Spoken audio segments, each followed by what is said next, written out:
16th, 2026. The time is approximately 11:12. I will say that Commissioner Moore has an excused absence today. Everyone, her mom is in ICU right now. So everybody, she's in our thoughts. So with that, I'm going to, we're going to do the invocation and the Pledge of Allegiance. Please stand if you are able.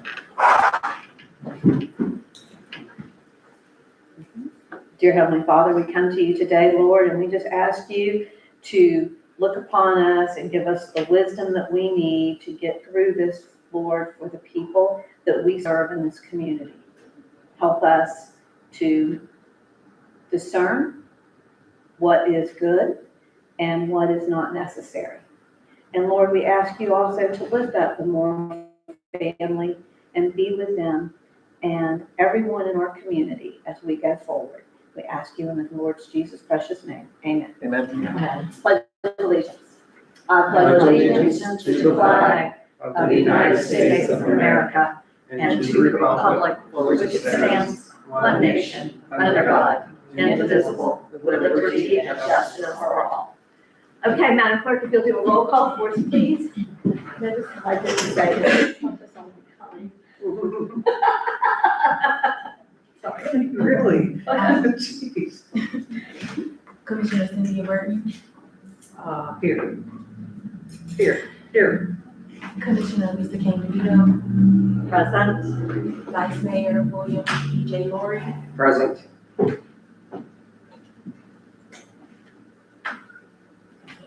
Mayor Michelle Myers, I'm present. City Manager Derek Martin, Here. Is that loud enough? That's loud enough. Well, I'll tell you You're what, a little more here than we need you to be. Finance Director Steve Conklin, Here. Assistant City Manager, CRA Manager Bonnie Milton, Here. and myself, the City Clerk Sharita Belcher. And we have a quorum.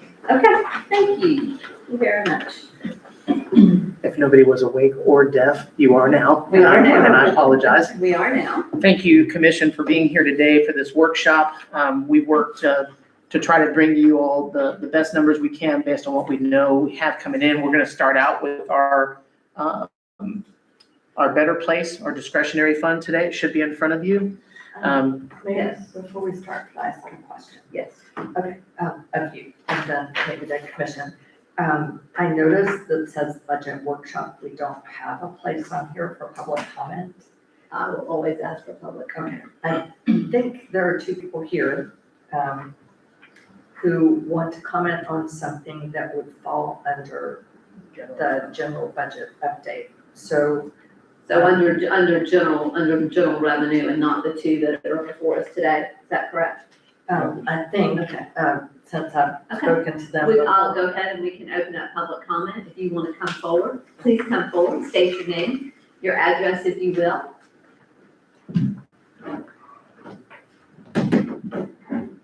Am I good here? Yes. Hi, my name's Angie, and I represent a small local 501c3 nonprofit here in Crescent City.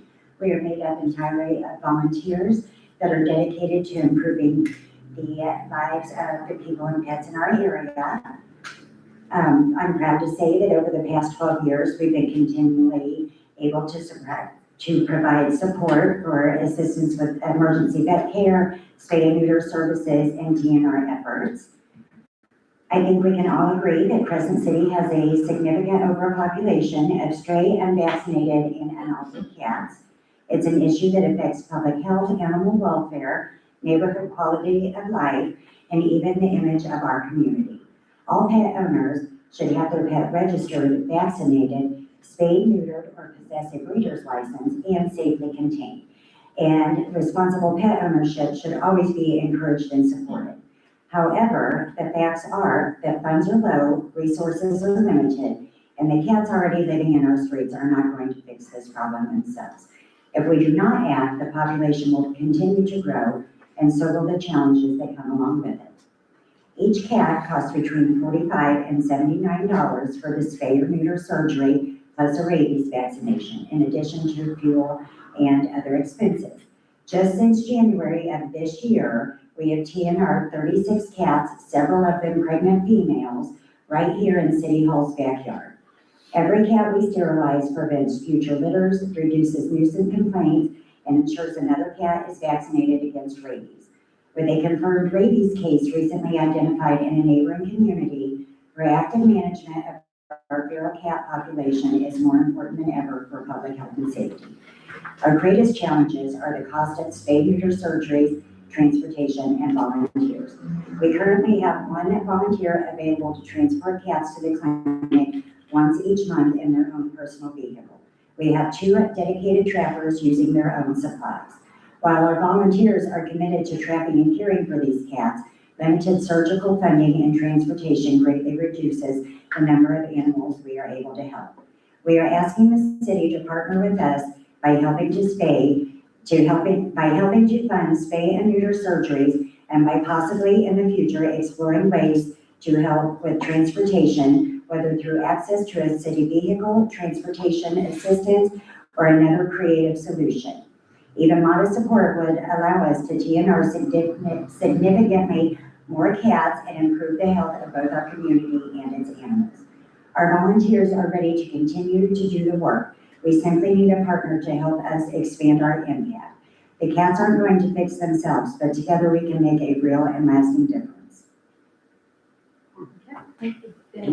Any questions? I just was wondering, what's the name of your group? South Putnam Animal Network. Ma'am. Mhm. I can tell you, I have a few numbers here. So,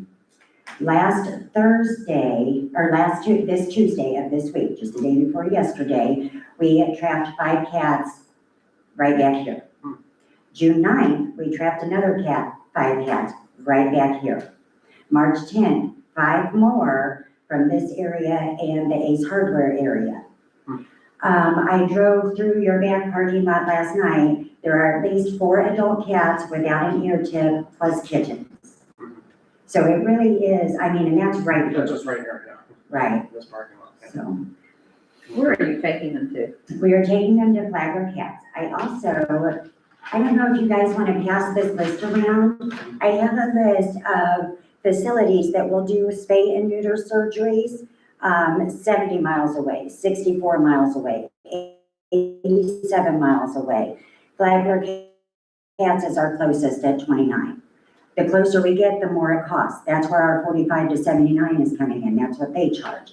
Otherwise, we drive an hour, 2 hours away, spend an 8-hour day waiting for pickup and driving 2 hours home. And that's really a lot to ask for a volunteer who's already putting gas in their car. Yeah. So that's, it's, the money is so tight when we're picking up a lot of pregnant females too. And at 79 a pop, that may as well be 100. You're taking 5, we're dropping 500 plus gas and food. So that's what they've gone up to for feral cats, is 79. Right. And that does come with the surgery, the ear tip, and the rabies vaccination. Mayor, I have a question, just for clarification. So 40.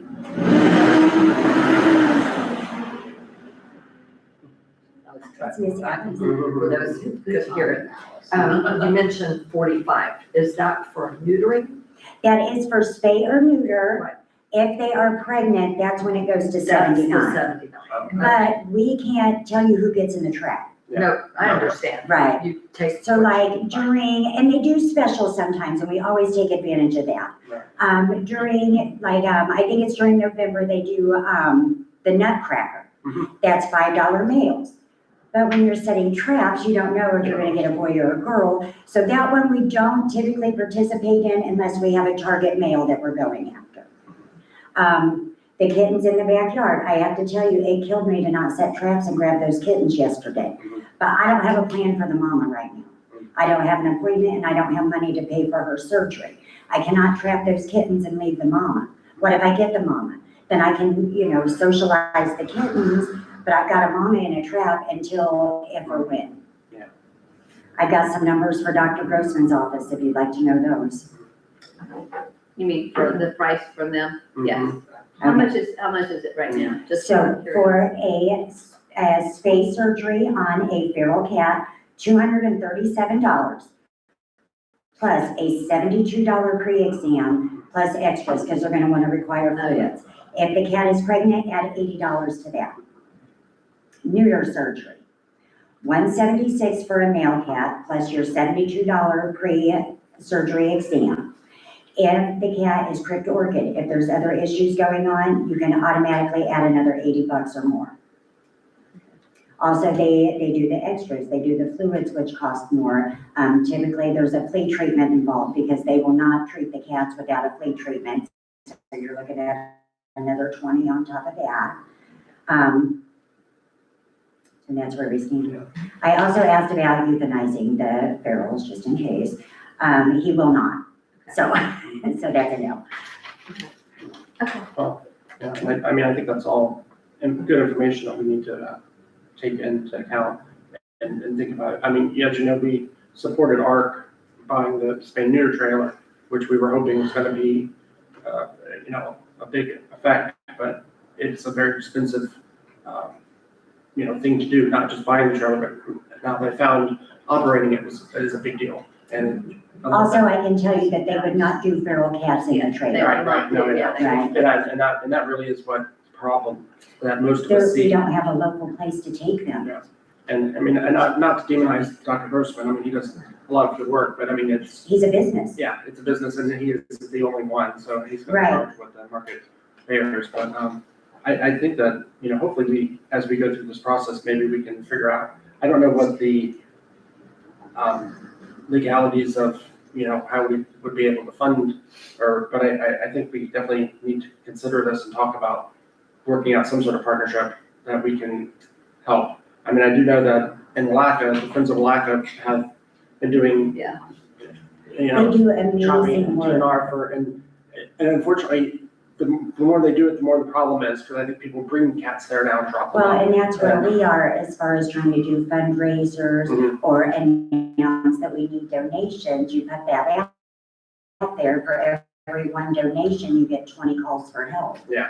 And when funds are low, at this point, we're having a hard time keeping up with emergency care. Yeah. You know, which is also a very important thing.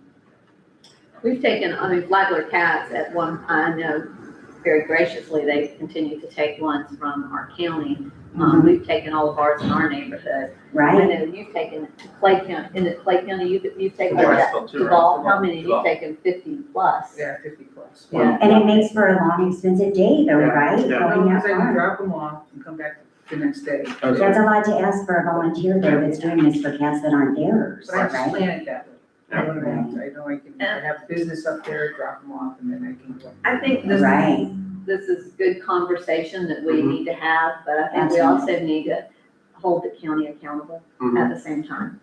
That we need, that the county, this is a countywide problem, It is a countywide problem. and that It starts with the ordinances and Yes. trickles down. for starting this with us, Yeah. but Thank you. I just want to explain something else about Yeah. Duval County and why I use Duval County.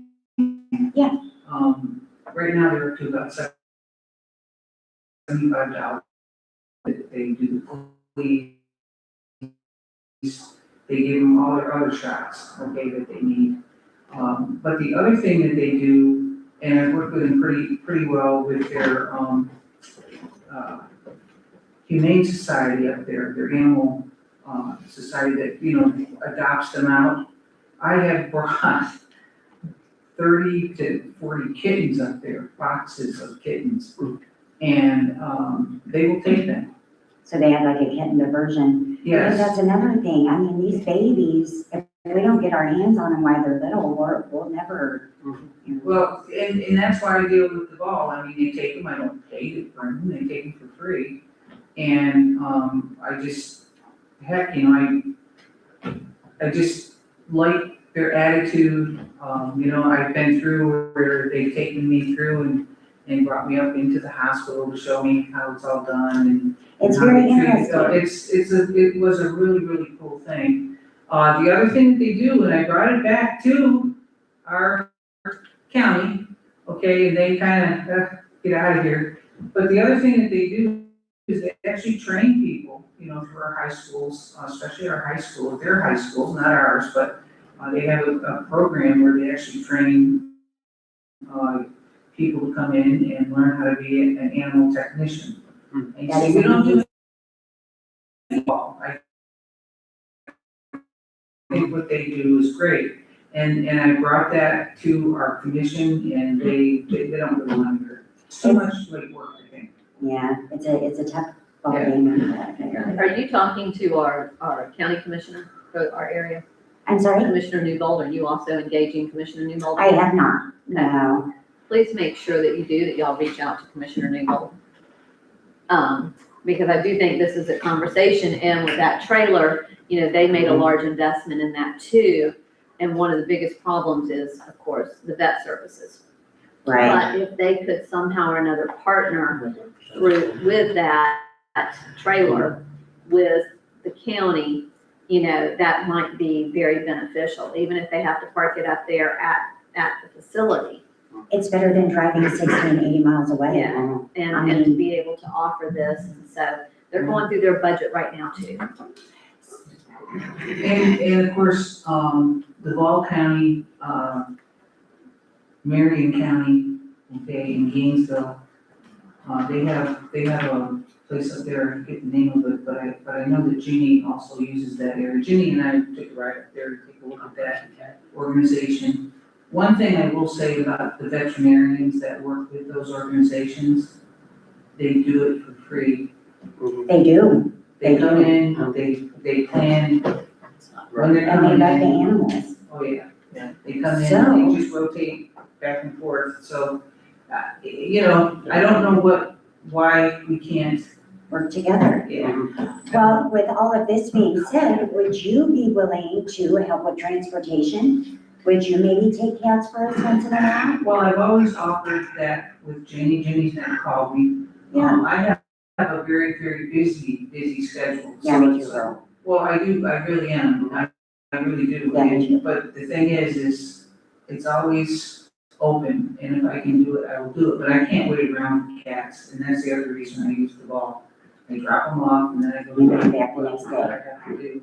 And I can pick them, I can wait until 5 o'clock the next day to go pick them up, you know, so. Well, listen, if you are honestly would like to help with the transport, doing that, and we can get funds together and things, please let us know and we'll put you on a driver list, because that's also one of our stumbling blocks, is getting people that will go and either go one day, 2 days in a row, or wait all day, or, Can't you wait know. for 'em. What is it? I won't wait. Well, right, but you said you'd go back the next day and pick up, right? I plan that though, you know, I plan that, I go up to the ball. So you would not be willing to help us transport, or do Well, you want us to have a map I'm together? open to it, but I just don't want you to get your hopes up that Yeah, yeah. every time you call me, I'm gonna transport a cat. Well, of course, that's how it is anytime there's volunteers. So, yeah, you can put my name down, but I just can't promise that today, you know, if you call me, like for example, if you called me today, I couldn't do it. Oh, If you call me no. Monday, I'm gonna tell you right now, I can't do it. Yeah, so typically we get like, if we're scheduling, we get like a month in advance. And so what we'd do, we'd be like, hey, we've got these days picked, would you like any of these days? And you'd either be, yeah, no, whatever, something like that. But it'd be great to have your name on the list. Sure. Yay, Yeah, well, I'll call that a win. Commissioner Vito, you want to add your name?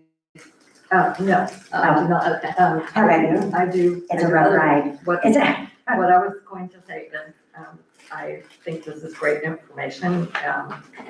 I didn't realize that we would talk as much as we did, that it's good, yes, thank you. good information.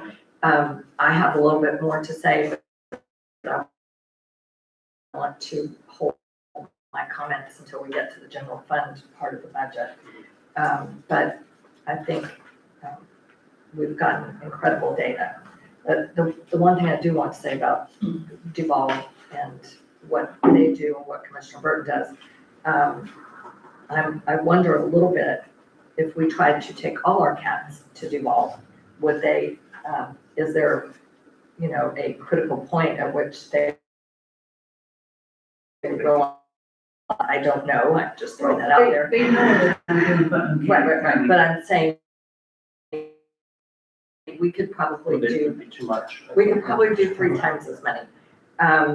I don't, you know, if you looked at the whole county, and the other thing is, we have challenges that Duval doesn't, because I don't think we have the number of vets that they do by any stretch of the imagination, our vets already, I know, give tons of charity care. I mean, our vets, I think, are not in the same position. But anyway, about funding I and don't what to see do next, our vets, but, just hold that. You know, we've got, I know, we place our burden on other counties, surrounding counties. I don't think Halifax Humane Society, I don't think they won't, my Clay opinion County used to take them. is they won't anymore. But what we also have right here is a neighboring county that has one of the top veterinarian, And that's great. education programs. Yes. And so we should be able to tap into that.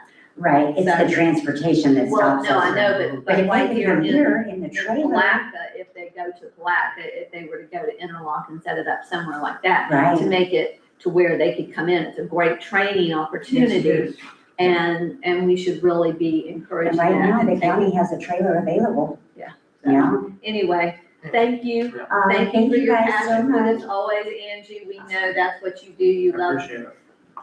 yes, I know. And if you, I know. and if you look for places, you can go down Magnolia Avenue, we have lots of cats that we do. Right How on are the you on transport? I can't drive, so. Oh, There wouldn't be much room in my van for cats if I was in it, so I don't know how that oh, would work. come on, but all the cats like Okay. sitting in there. That'd be great. Thank you guys so much.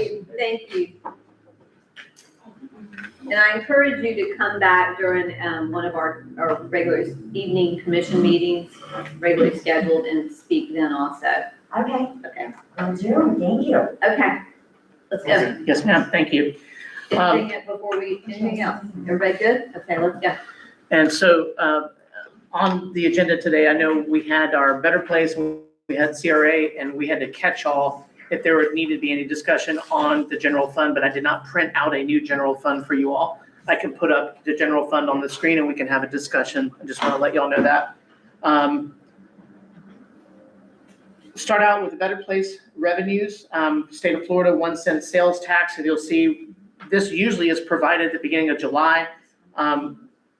There was some time off with the state, of course. We also had that time off. When we came back, we checked, they did not update the state website with the updated 1 cent sales tax. So what we utilize for now is a conservative number of last year's budget. Typically, more people come in the state, that number is going to go up.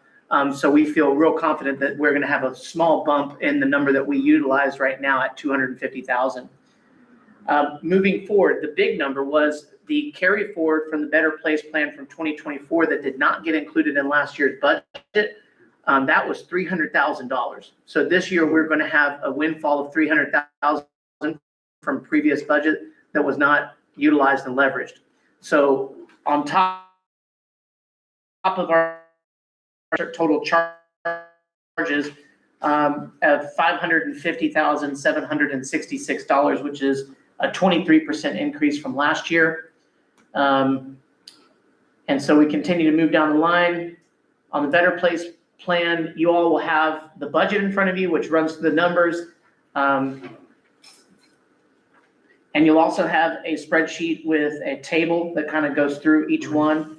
But we'll start at the top for improvements on number 1, improvements 1. We need to finalize the entry. Before we go into Yes, ma'am. expenditures, let's stay on revenue. Yes, ma'am. Did you have a question? I have a question, but you have a question. Go ahead, Commissioner DeVito. Well, my question, I have 2 questions. My question is pretty generic. I just want to make sure. Well, actually, the city manager said something that didn't quite line up with my understanding of where our money comes from. You said the $250,000 is a conservative estimate. With more people coming to the state, you think that will go up a little bit? Typically, yes. Okay, because that's from Putnam County, right? Right. So, you know, one of my concerns is, I mean, we might have more people coming in the state. We don't know how many people will come to Putnam County. And as well, if there's any kind of economic downturn in, you know, the coming year, well, it could go down. Inflation may take it up. Economic downturn could, you know, counteract that. So I appreciate you using a conservative number. And then it looks to me, but my math is not the best, when it said, year-to-date May actual of 129,080, that we are actually kind of on pace for the year. Yes, Would that be right? Okay, Yes. because my math shows if you divide what we're expecting by 12, you get about 20,833, and however many months, 7 or 8 months that we're counting here. Okay, so we're on track. I really don't think we are. I don't know. Well, it does lag behind too, because it's. I counted the lag. Yeah, I know it does, but I'm not sure because May is more than halfway into hearing that sales taxes are down, because people's spending have definitely been more conservative this last year. But anyway, go ahead, continue. Anyway, Mayor, That's what I so, was going to go to. but my question is, can staff confirm, can they go back and just confirm that we're on pace? Because that will make a difference. What we take in this year will make a difference for going forward. finance director is actually going back and checking the state's website right now. I'd like to get a firm number. I think what you have to look at is that we went from 211 to 200. So we had about a $39,000 increase last year that they showed, that they were showing us. And so we might be on pace for where we were back in 2024. So that's just something to take into consideration, that, for us to be as conservative as we possibly can be with this. But we also have, like you said, we have a rollover, a carry forward of the 300,000. And that's also conservative. That number is lower than the actual I carry. figured since it's an even number, Yeah. See, if there's nothing That's as expected August Okay. updates. expected on. Yeah, they've been a little bit behind. So, Ready to move forward, ma'am? I am. Commissioner DeVito, you good? I think I'm good. Thank you, ma'am. Thank you, Okay. Mayor. Okay. Let's go on, expenditures. All right, so under improvement 1, we have finalized entryways to the city. We have 3 north-south and 308. 308, of course, is not installed yet. We have the sign. I'm still waiting on the county to give me direction on that. But we're looking to do lighting, landscape, and irrigation at those signs. We want to make sure that they're bright at night, they're beautiful, people can see them coming in and out, and during the day that they have, nice plants and either some trees, something. We're going to work with Tree and Garden to come together to find out what the best plantings are for that. So we put $10,500 in that budget for that. That's $3,500 for each entranceway. And the next one is a citywide street sign upgrade. We have a lot of street signs that are incorrectly colored. We have them that are missing. We have stop signs that are not in place. The mayor and I, we were just driving yesterday, got a call about a couple things we had to go check on together. And we were driving on, which street was that again? The main road that we were on, there was a Prospect. And a lot of our streets, they're awkward. Sometimes you have a 2-way this way, then a 2-way that way. They should be all 4 ways. And that's how they are in a lot of cities our size. It just makes it a lot safer. This $25,000 can cover the striping for that and the signs for those, new stop signs and poles for that. So we're looking at doing projects to upgrade our street signs and the 4-way stops. Any questions on infrastructure or improvements number 1? I don't know that the $3,500, that's more than we paid for all of the signs combined. You can easily put the hanging plants next to it. Yes. I don't know how you're gonna get the irrigation, especially in some of these, especially the south one, the north one you can, but the south one might be a little difficult. So I don't know, as far as the landscaping, we need to put something that's out there that's hardy, and it's native. Yeah, something native. But I don't know that 3,500 per entryway. So I'm just saying, that's a high estimate. It is. But anyway, Commissioner DeVito. Yes, and I did have a thought about that if we're gonna go into specifics. You had mentioned the hanging baskets that have been suggested for the signs at either end of town. I worry that unless we do that something special to make them very, very secure, the hanging baskets might be very vulnerable to disappearing. Are you saying they'll have legs? Yeah, I am. I am very worried about that. The ones on Central Avenue are really inaccessible. You know, They're high. they're significantly high. But I know the flower shop has had issues with things. I mean, it's just something to consider because they're not really attended, you know, et cetera, et cetera. It's just Those, something and to they think shouldn't about. be, I mean, that's a hanger. I mean, your cost for that does not have to be that expensive, so I don't have, that, I'm just I saying that understand it's got fake flowers in it, it's gonna have fake flowers in it. they're very so- pretty. Another thing that we had thought about just as a design, and of course, these things I'll bring to you all before we pull the trigger on any of it, is that to have a trough on the bottom, so you can have an open trough from board to board, and on the inside, you can do a flower set and make it colorful. You know, it doesn't have to be baskets, but I think the one thing we talked about, and correct me if I'm wrong, I don't think they're called sconces, but what are the pieces that connect in like this that have the designs? You could. Not the finial. Finials, yeah, so some of that, we're gonna put together a concept for you all and bring that to you all. And hence, that's why I had just a higher price in there to cover those costs. Some of them can get irrigated, some can't.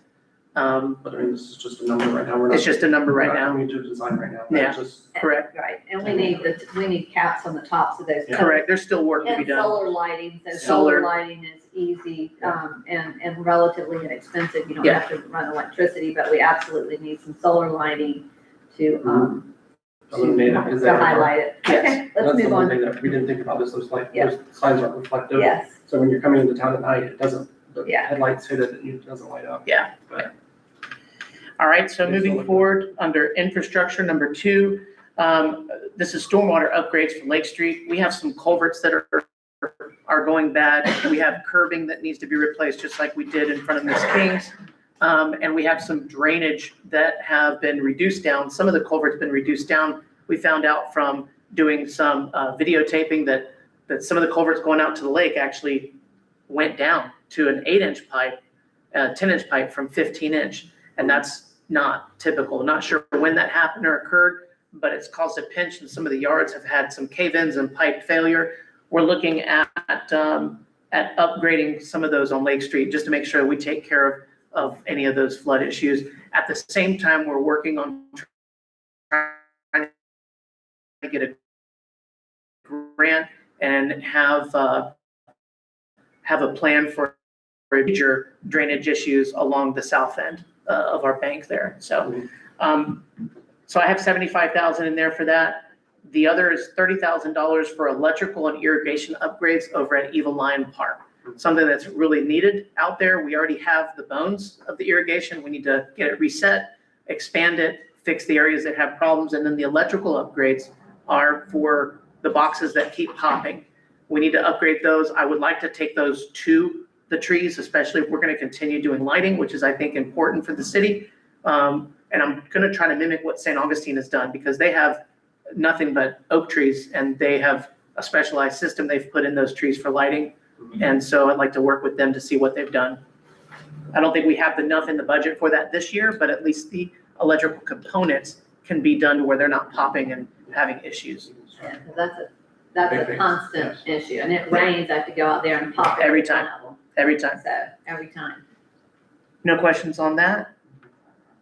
The next is gonna be equipment 3. This is, right now I have 100,000 in for Public Works and CCNG trucks. It's supposed to say trucks.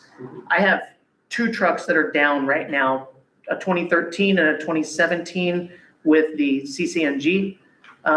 And they are out of that truck. We just got one of them fixed, and the maintenance gentleman, the people that worked on it, wrote a report on it and said that it's on its last leg, that we need to be looking for a vehicle. I also have a vehicle in Public Works that needs to be given out to another employee. We need to add another. we are tandeming trucks right now with guys because we don't have enough trucks. I put 100,000 as a placeholder. I feel that we should do a heavy buyout on the lease and then have the payments on that lease done through the general fund and trade out what we've got in there for maintenance and oil and maintenance and repair for those, because we have several thousands of dollars in there. But I'm looking for 3 trucks is what I'm trying to do. 2 for the fire, or 2 for the gas and 1 for public works. A couple questions about that, if I may, thank you. Okay, so for the city manager, thank you. All right, so you're saying that, hold on, where am I? $100,000 public works and gas truck, so you're talking about 3 trucks? 3 trucks. Okay, and this is, wait a minute.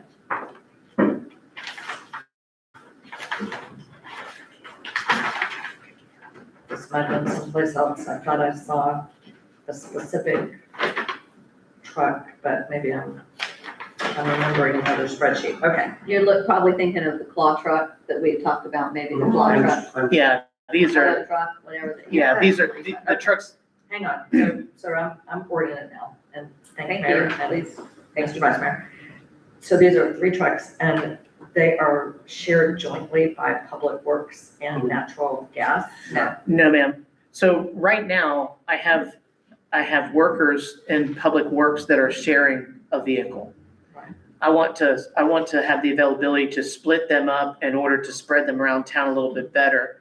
And I'm down a truck in public works. Okay, but what I'm asking about is, it says Public Works and Crescent City Natural Gas truck. So for that 100,000, well, it says and natural gas. It's 3 trucks. 3 trucks. 3 trucks total. So For what I- public works and 2 for that. Okay. So there's 2 trucks that are used by the natural gas department. Yes, ma'am. Okay, so 2 are natural gas. And I fixed that on the spreadsheet. I'm sorry I didn't have that on there. Okay, so what exactly, what's the relationship between the 100,000 here and then the leasing? So the relationship is that we can still make the purchase on the vehicle because ultimately we're gonna buy out that lease, that vehicle or trade. We can utilize these funds for the down payment on a new truck, okay? The lease for the vehicle can be done through the general fund. We would pay on the actual monthly payment lease through the general fund.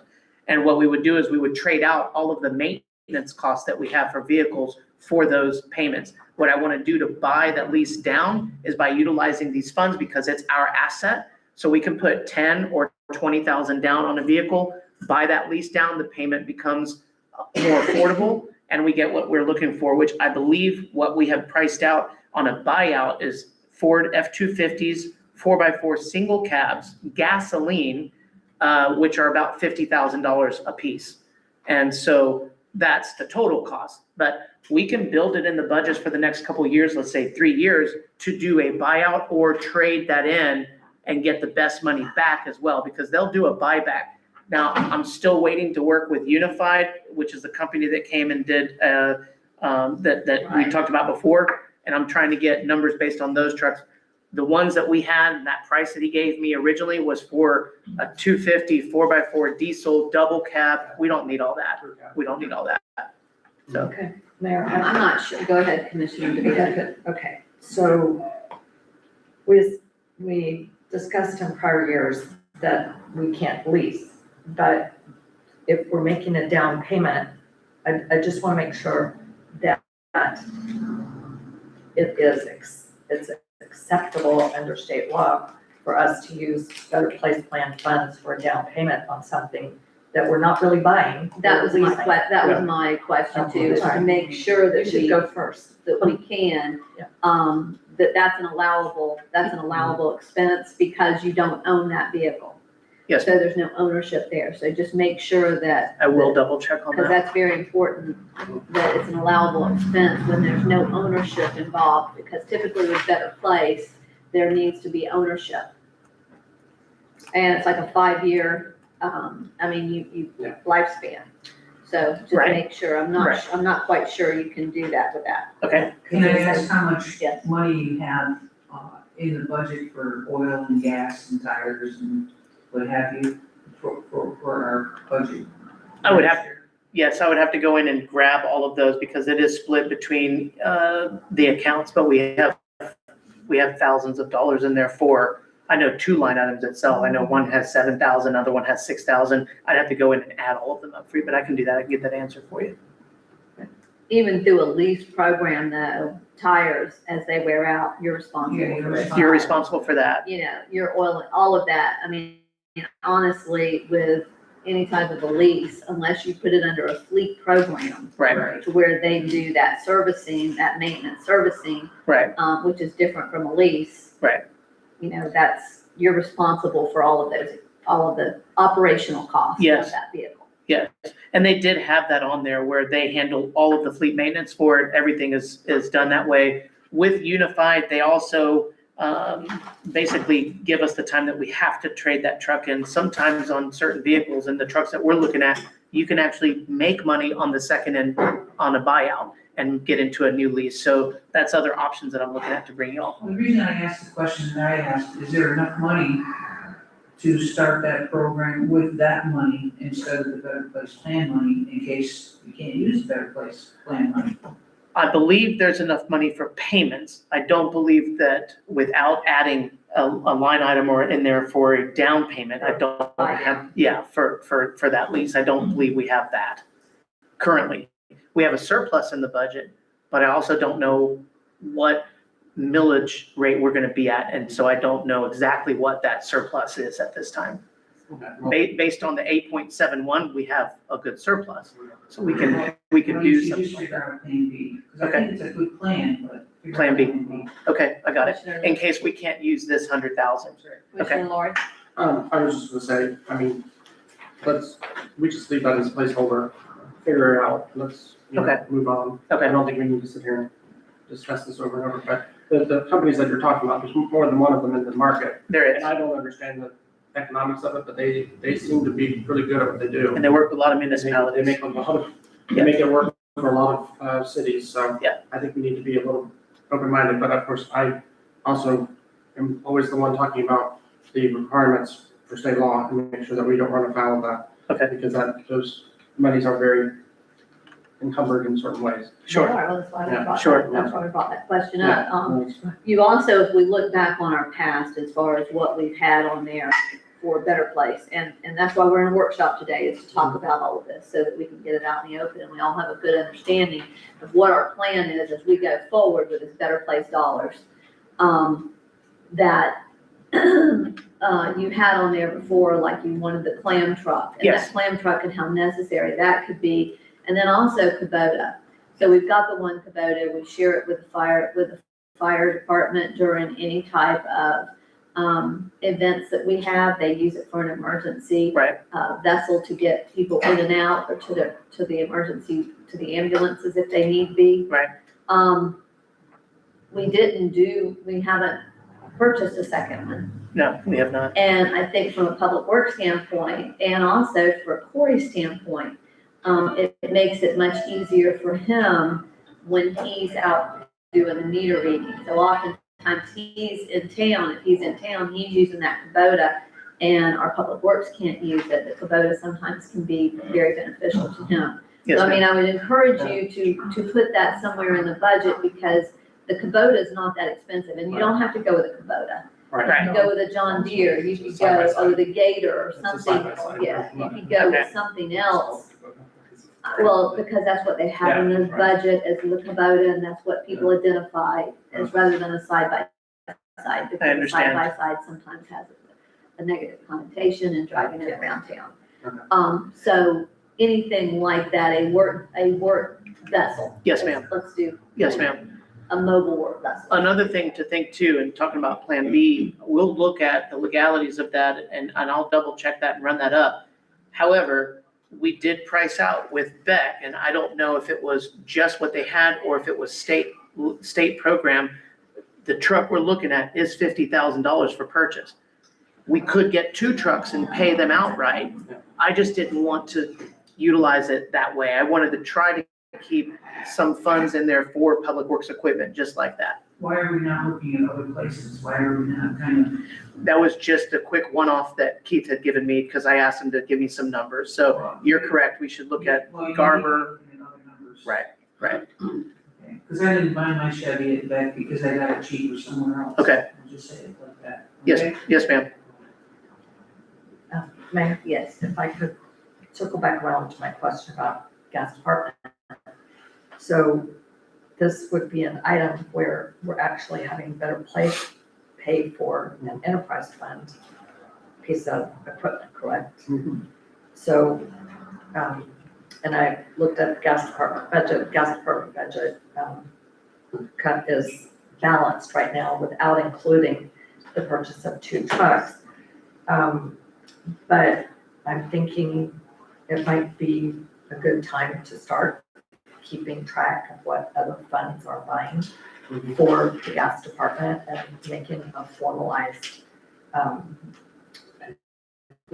understanding that, yes, Commissioner Lori just said payback. That would be one thing.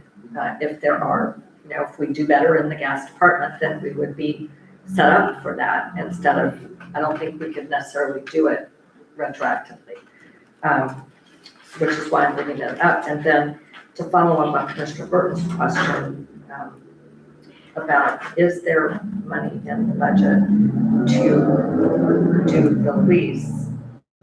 That was my original thought, not just, have we actually, you don't have to answer me now, but my question is, and these 2 budgets need to fit together. If we're making a down payment, if that's legal from one budget, we better make double sure that there is the funding, whatever line item it comes from, to make the payments. But anyways, Yes. that was all I had on that. And I would say that at the level that we're at today, right now, with what you all already saw on the general fund, with the current surplus at 8.71, I would say yes.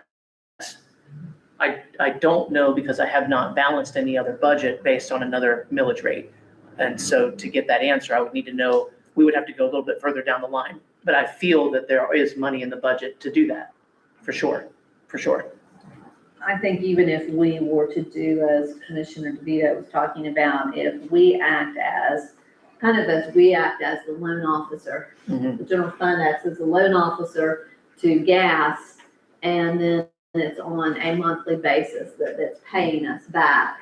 So that's something to think about, and that's really what we should be doing with all of our enterprises, is, the general fund can do that, and then and there's interest involved too. And so look at the legalities of that if you're going to do that, can we charge our enterprise fund interest? Oh, Yeah. I don't want to do that, but. Well, I'm just saying saying that if it's there, that's a fair you're gonna suggestion. have to, But I don't. and we can't say this enough, that if this passes, this ad valorem passes at this next time, we're gonna have to look at everything we can in order to stay afloat. Yeah.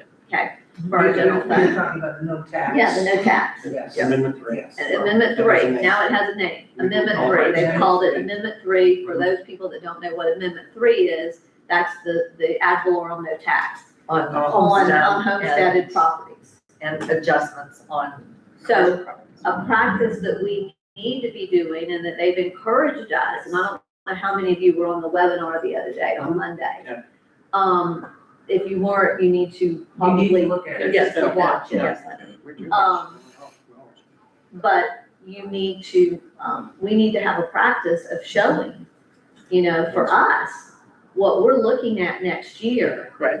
As we go forward. So Right. that's just something that you might want to do during this budget season. I think we need to do it right now. It's important. And we do that so that we have an understanding and the general public has an understanding. Because they've taken some of those safeguards out for the public where you don't have to provide the level of service that you've provided before. Right. That's a big, Loss of that's, service. yeah, that's really big. But I think in our general fund, we've got to make sure that we're being prudent as we go forward to protect it. I agree. And we kind of started that process with that when we, received the numbers from the county based on what the losses would be year one, year two. I have those numbers and so we can definitely look I know at it. it's extra work on the two of you, but I really would like for you to do that for us so that we have a really good understanding as to how much we're gonna have to cut out of our general fund. Well, not just And what us. I would like to do is when we get Well, that everyone, but it starts here. when we get to finalization of, and I think because it's not happening right away, but I think when we get to a finalization of what our budget is this year, we can plug those numbers in and I can bring back and show you all, based on where we're at today, what it would look like tomorrow. Once we get there, we just need a little bit more time to get there and finalize everything. But yes, I agree with you. It would be great for you all to see and for the public to see as well. Yeah, absolutely. Because we don't have, like today, we're talking about budget and we've got 3 people in the audience. Right. Out of 1,700 people that live here in town. And so we need to get that message out. I believe year 2 is about $300,000 loss in revenue for Of the city. 300,000 300. total. 300,000 total loss. Full phase. Yes, after full phase. Yeah. And Doesn't it get worse after the second no. It's supposed to stay right there. 50,000, second year is 250,000. Although the amendment allows for the eventual elimination of all homestead property taxes, but that's for the legislature to decide how to do in the future. Yeah. Which, to me, is a very sneaky back way to do it, because we're talking about year 1 and 2, which is definite. There's still, if it's passed, that means that they can put it in place for some time in the future, get rid of all of the homestead taxes. But we know what is for sure now. We can look at those numbers. We know what they mean. The rest of it's, who knows, the question mark. And Mayor, just while we're on the subject of the effects of Amendment 3 and planning for that, maybe a town hall meeting. I'm gonna be starting meetings on that. I've pretty much made a decision, and I was gonna ask to have a town meeting here. I think the presentation that Casey Cook made for the Florida League of Cities was just spot on. It was very, very well And done. they have a slide deck on the website that can be helpful. And I think that would be an excellent presentation right there, not for us to sit here and talk about it, but let somebody that has all the numbers, tell you exactly what's gonna happen, talk to everybody. It was just a wonderful presentation. So yeah, I would love to call. Right, yes. I've worked with Casey Cook now for 6 years, participating in the advocacy committee. That's why I go to the League of Cities conferences, because I learn a lot from others and him. But what I was trying to say is, in addition to the direct effect on our budget, I think we need to get some idea from the county, ask the county to look at this, because there are things that they are responsible for that if we or our residents are depending on them for these things, we need to be cognizant of how our county as a whole is going to be affected. But And I think the particularly as it basic affects us. education, what it's all about, it has to come first. But And so That's once part we of it. start to once we start to go through, I know what the mayor's saying, going through saying, well, geez, we're gonna have to cut this out. They need to understand why. Right. So that they're not coming here with pitchforks, okay, saying you can't do this. This is why it's happening. They need to understand why. So I think that is a very good place to start. Well, That's all. And in talking to the chairwoman for the county, and I've had conversations on this with her, they're looking at a $15 million loss. Oh, yeah. So they're doing the same thing. They're going through the same, they're gonna have to go through the same exercise that we're talking about, what Exactly. we're gonna have to. And so what I'm saying is, for example, animal control is a good example. Where are there places where our community receives assistance from the county, whether it's roads or animal control, that we will perhaps no longer be able to even look to them for assistance? Or for example, whatever it is, recreation, would be probably the We'll get there when we kind of get there. And So, but that affects us. Ready? Can we move on? Yes. Yes, thank you very much. I was waiting for direction, okay. So the next line item under equipment 3, I have $150,000 in this line item specifically for the generators for our lift stations around the city. When talking to Keith, there's only 4 or 5 that actually need the generators. Generators are pretty heavily priced. They can be anywhere from $15,000 to $25,000 and more. We also have some lift stations in town that need to be rebuilt or replaced. The last time we rebuilt a lift station was about $50,000 or $60,000, and it was a middle of the night, we got to do it kind of thing. So it was a surprise, if you will. So I would like to have the money in there for that. Excuse me, but you're claiming $150,000 for 5 lift stations, 4 or 5 new lift stations? No, these are the existing lift stations and they're the generators. So when they go down in power, Just a generator. that's just the generators. Yes, ma'am. So the generators cost how much? They can range. I mean, a heavy duty generator sometimes can go up to even $40,000, but we were talking about $15,000 to $25,000 per generator. Okay, and then you have how many that might need some overhaul? He didn't give me a for sure. He's checking on that now, but he said he knows of at least one that needs to be actually replaced on 308. The generator or the lift? The lift station, the components of the lift station. Pumps. Yeah, so the submersible, everything that goes with that. We just got a quote on the submersible replacement, which he's putting other pieces together. That quote was for like 13 or 14,000 just for the pump component. But And it's that better- one, go ahead, I'm sorry. I was just saying, it's better if we can plan and do it on our time instead of waiting for it to go down. Correct. Being an emergency. And so there's a heavy placeholder here, and I know it's heavy, but as I get more quotes and get a better idea from him, I'll tighten that up. That one that went down, one that over back behind, Save a Lot, how much was that one? $60,000. Okay, so Mayor, Yes, if I could, so lift stations, that's actually wastewater, correct? Mhm. So again, I would make the same observation there. I don't think there's any spare money in the wastewater budget, There's repair and replace funds. but repair and replace, Which it falls under a repair and replace. And so if we can game that out and plan it, it would be much better. But repair and replace is for overhauling, replacing and expanding, and renewing the sewer, the wastewater treatment, or wastewater system. So lift stations fall under that. And I mean, that's why we pay an extra $5 every month in your bill. It goes into the repair and replace fund. and that's what the money for the one that went down, that's where it came out of, the repair and replace. right, but I don't know the But I think we balance. should use that before we use that place plan money.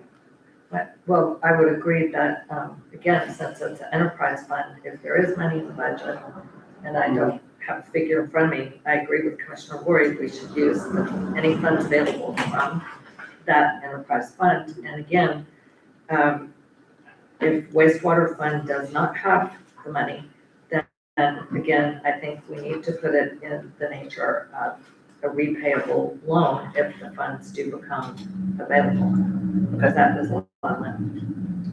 But if it's something we need, hands down, I think I brought it up at one of the last meetings, you need to have operating lift stations, and I appreciate the staff bringing that forward very, very much. We'll take a look at the repair and replace fund and see what we have and budget accordingly with wastewater. Okay, and thank you, ma'am. Okay. So moving forward under public building improvements, got a few line items in here. New carpet in the chamber here and in City Hall. We're doing an overhaul in here. We're gonna have our security, we'll have our new AV system that we're putting up, and the carpet's fraying in a bunch of places and it needs to be replaced. So we're looking at replacing the carpet. $15,000 for City Hall. And again, this is a placeholder. I don't have quotes yet. I'm waiting to get some in. We also should probably talk about the lighting in here as well and look at some of the upgrades maybe for lighting. But I have a $15,000 placeholder in there for that.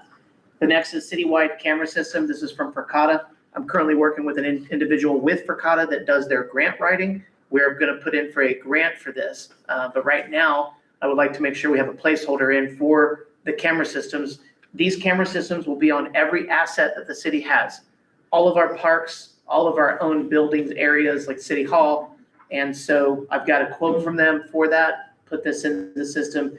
It's a little higher than their quote just for any electrical work, because the great thing about them is that they have a SIM card, just like a phone. And so they hold their own internet. All we have to do is have power.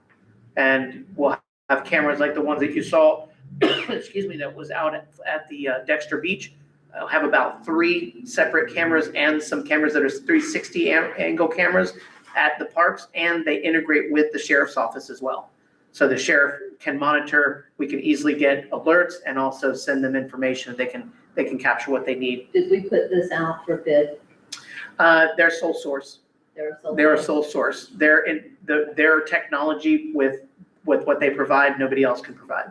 Okay, and you've talked to, and the sheriff's office is, Ecstatic about it. that they're familiar with this company and a Very company they recommend. Very familiar. This company also has their cameras at school systems with the public school system here in Putnam County. And the sheriff is aware of their system and cameras. Yes, ma'am. The next one is the Fletcher Park Pavilion. This is at the dog park. We have heavy wood rot. I'm looking at trying to replace the rotted wood on the vertical beams. I'm not sure how much it'll cost. I put 10,000 as a placeholder in there. I would like to go in with a sort of maybe Trex type system in there in order for the wood for it to be, stable for a long time. Mhm. If we had a Trex system in there, the bugs and everything wouldn't be able to get to it and eat it away. The next is a replacement deck at Sunrise Park, again with Trex material. It's a material, of course, it's heavy duty. It's almost like it's wood, but it's almost like a plastic heavy duty polymer type material. And so easy to pressure wash and clean, and it would last for 25, 30 years. It's a composite. Composite. There we go. Thank you.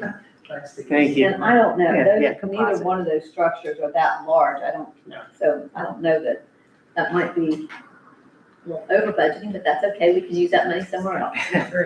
And also, I don't know if the commissions decides, if we decide we want to, that whole pavilion really needs upgrades. The wrought iron that's around is rusted out. Yeah. The roof may need to be expanded, or we expand the size of it for events down there or for people to use it.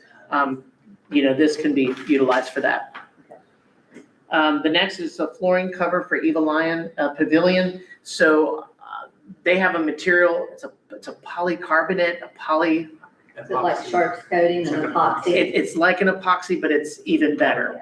And so I'm looking to do that in there. It'll help with slipping, it'll help with cleaning, and If it's wet. aesthetically, it'll look really good as well. It's a mess, and somebody sat down there, we just had that painted a couple of years ago. Yeah.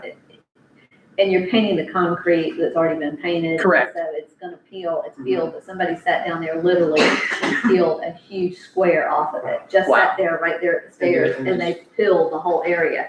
And we're constantly down there before an event, having to pressure wash it and try to clean it up. If you can think of the stairs and walking into Willaca City Hall, Uh-huh. that material is what I'm talking about. It is solid and nobody can pick it, Yeah. do nothing, it'll be there for 20 years. And it's slip-proof. It's like- Slip-proof, yeah, it's great. Yeah. We'll put that on the stairs and the flat surface on the It's pavilion. concrete when it's painted, it's very slippery. The other thing too, hopefully what will happen with that is if you can level it out. So you can Yes. level it, because it's not. So when you're in there pressure washing it or cleaning it, Uh-huh. all that water goes to the middle and then it just sits there and you can't get it out of there, so. Yeah, it'll all level out, they can push the water out. I'd like to have that as a pilot for Eva Lion, that's our most used park. And then eventually I'd like to do it at the pavilion at the beach, over there, upgrade that. And also down here at our small, Like Stella Park. Lake Stella Park, yeah. Mayor, I have a question. Yes. But since we're discussing specifics, so this, whatever durable material this is, for the flooring cover for Eva Lion Pavilion, how does it do with animal droppings, bird droppings? Do we still have a pigeon problem there? It's virtually indestructible. I mean, that's what they made it for. It's better than epoxy. It's like 10 times stronger than epoxy. I'm sorry, I don't have the exact name for y'all. I forget it because it's long and scientific, so. That's okay. But you might want to put that out, because there's several companies that are doing that. So you Absolutely. might wanna Put that out just for bid. Oh, for See sure, what you're gonna get. for sure. And I'm just asking because those are all outdoor areas. Yes. We've had those problems in the past, and you have to make sure that you can easily remove that too. Yes. The next one is $20,000, and again, just to balance, you have a weird 266 there, I apologize, but that's just balancing the numbers. That is for park bathroom upgrades, that is for stainless steel, high velocity flushing toilets in our parks. We have people that damage the ones we have now, they have tanks, they're not even commercial, they're residential in there, and we have problems. So if I can get this approved, Keith said that's more than enough in there for that, we can change all of our parks to stainless steel. And that will also include the sink as well. So we can keep the parks from getting damaged. That's what the hope is by doing that. Easier to keep clean too. And easier to clean, absolutely, Easier to keep those. absolutely. Any questions on any of those at all? I just want to take y'all to the next sheet I gave you.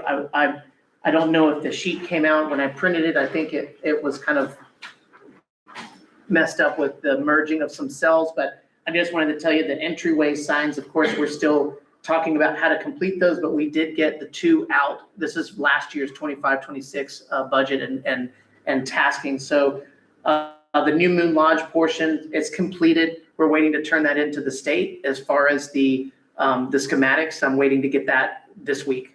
They're already complete with that. The painting the historical South Water Tower, that is actually going to be completed in this FY. I would imagine they're going to start painting either this month or in August, but I've been told it was done.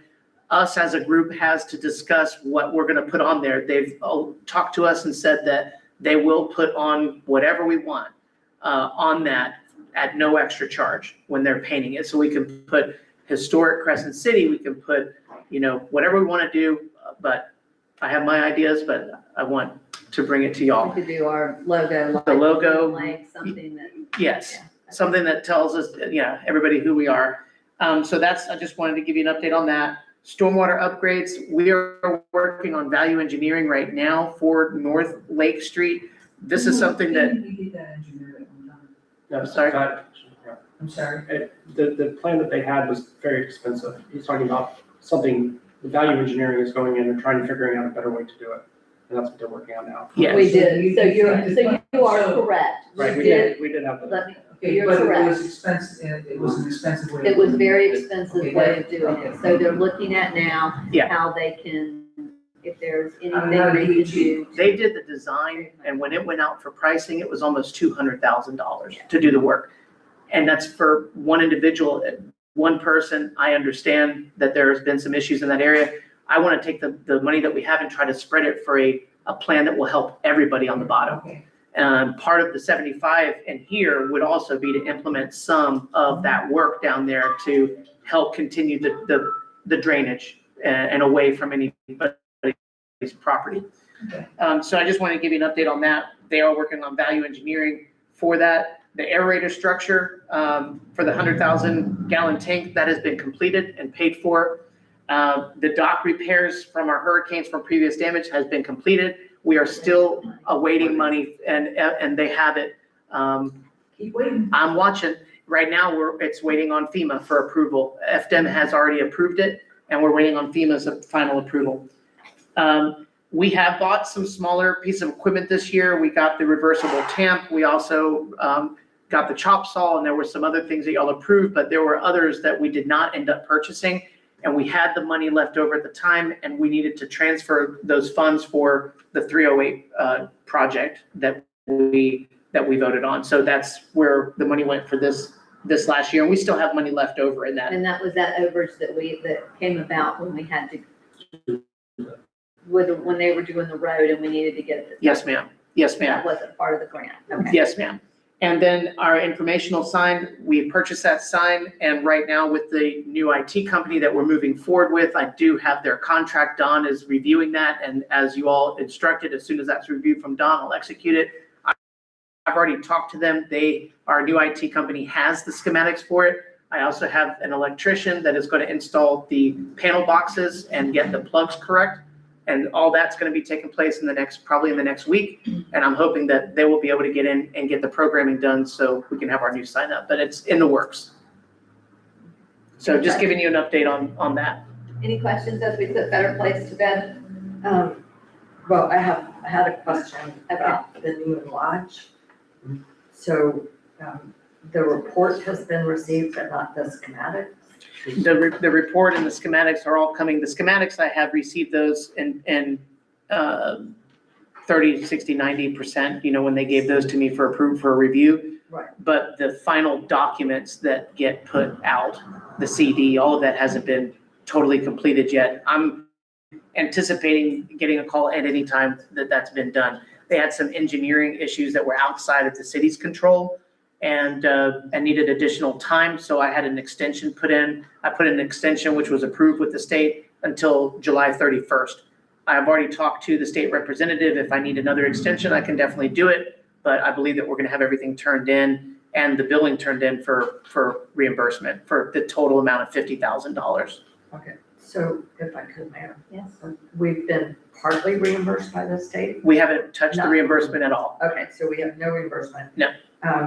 I'm a little bit disappointed in REG Architects because they identified this project as being time is of the essence, and somehow they used every bit of time and more. So I'm just telling you. Dr. Rickman. I will defend them in one sense, just so you understand what happened when we did the review of the.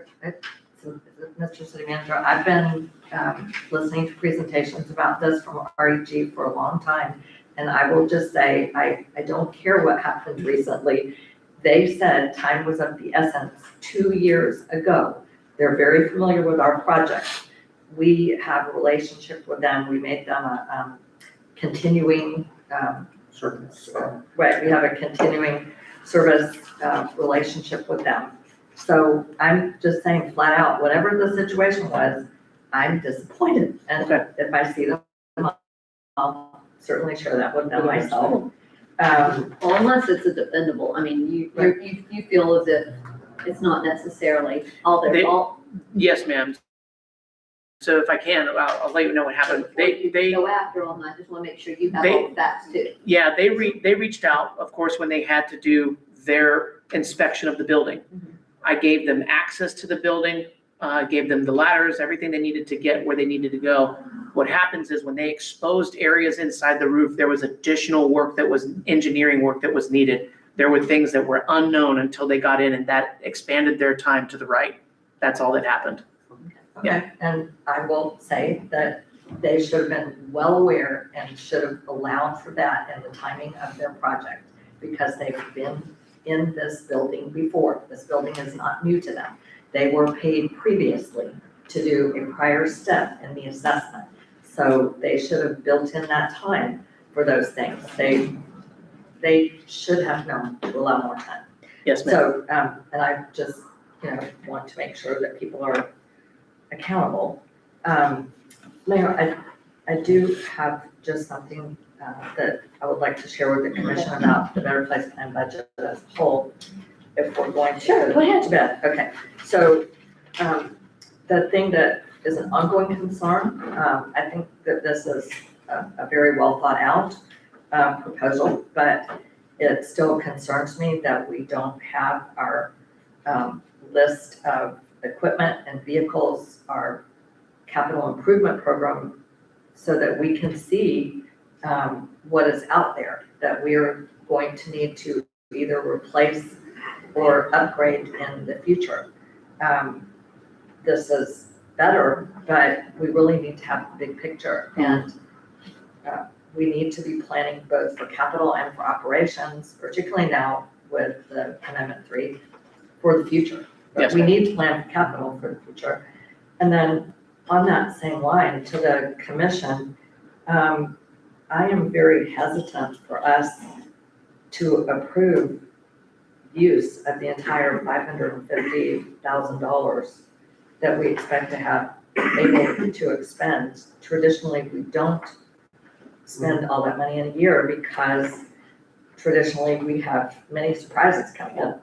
We budget a lot of it, and then some of those, just like this year, projects don't get done. And you have to approve it because we have to have a balanced budget, Yeah, so we've because got to put the it's gotta spending be- somewhere Or we put it for in any of reserve. that revenue, it's got to balance out, Or it so can we're be- gonna have to have. Put it spending. Carryover. Put it as a carryover. There will be additional carry forward from this year because we didn't expend every account. Right. And we're just not going to, and that's, Okay, yeah. but for the commission, I think it's pretty crucial that we highlight what would be the priorities and where to spend first, because I would hate to see us spend some things that were maybe nice to do and lower priority, and then we wind up with additional significant needs, whatever they may be.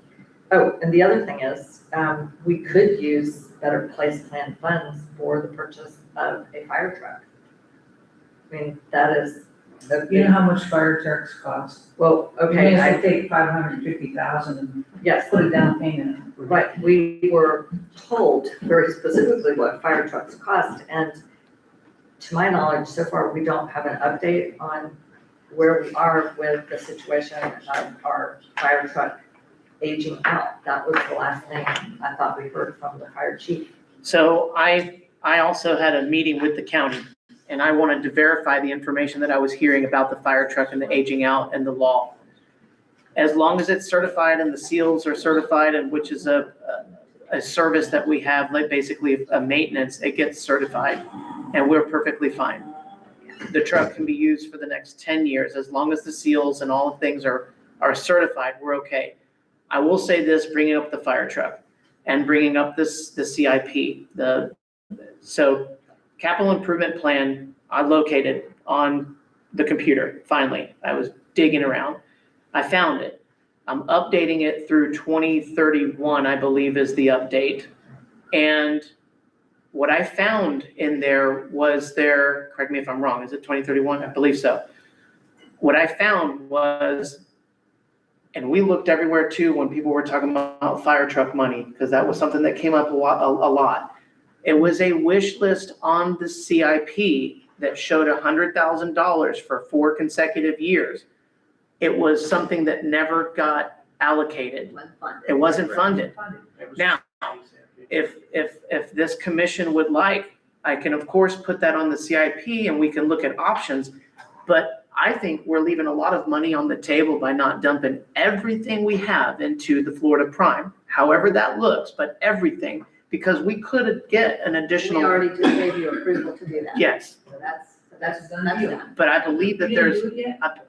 Okay, I'm just asking. something they made us do different this time, and I'm not sure what happened, but I have to bring it in August under resolution, because when we went to do it, they said, wait, we need a resolution. The other one went perfectly fine, but now they're wanting a resolution, so I have to bring that back to you all. So in August, we will transfer that money. Yeah, that documentation. Yeah, we got the documentation from them. We didn't have to do that before. This is new. No, we did do it before. Yes, we Yeah. did. Did we do that before? Make sure that resolution we did Yeah, before that was wasn't permanent. dollar specific. Okay, if it's not, then they'll If take it's not, that and we Then can, that one, then that one Yeah. would suffice. okay, So I'm just pretty make sure it was, sure but I'll double check. it was dollar I'm specific. I pretty sure think- it was, yeah. okay. If not, I'll double check though. we've also got, I mean, if you need to do something, I mean, we've got a Special meeting, on we can Monday. add it. Okay, All right, James. okay. Okay, I'll do that. But if there's other money in the pool cash, I don't know, I've kind of heard there's other funds that we could possibly consolidate to push over there to make more money interest-wise, then I think we should look into it and do it, because then if we have a CIP and we're making that interest, we could say, hey, in 3 years, we're gonna have X amount of dollars, and we could go for a USDA match grant on it, or a low interest, long-term, and get a new fire truck if that's something we need. But again, I was told from the county, And did on that, so you were there, our truck is perfectly fine, it's not aging out, we can utilize it. as long as it As long meets- as it meets its certified state, requirements. Okay. Are we ready to, Well, Mayor, if I could, but at some point, as the city manager just alluded to, we are going to have to upgrade our fire truck. So it sounds as if we are buying a little time, that this is not the fire truck the fire chief wants. but eventually we can't certify it forever, correct? I mean, I was told that it could, as long as you get certified, it's perfectly fine. There's ones out there in the world that are 25 years old, still in service, so, you know. They're kind of cool when they pull out too. Yeah, they are kind of cool, They retro. really kind of are. But I will say this, we can also decide if we want to go after appropriations for that. And there, you know, we just got, and we're getting a new fire station, we're doing everything right. Maybe it's something we And ask that's for. something that we would do as a rural community, a rural county, we could do that through, you've already spoken to her and Yes.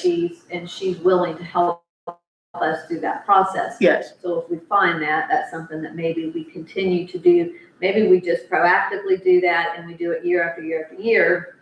and wait, Get their attention. Yeah. You know, we need that, it's a need. right, while if we can, set aside some funds for it. But I And think plan we for need to move on right now for Better Place because we all know, I mean, with this, I think, and Commissioner DeVito is correct, that, you know, we need to prioritize, and that's something we need to prioritize. Anything operational, Yes, is definitely, should be a priority. yes.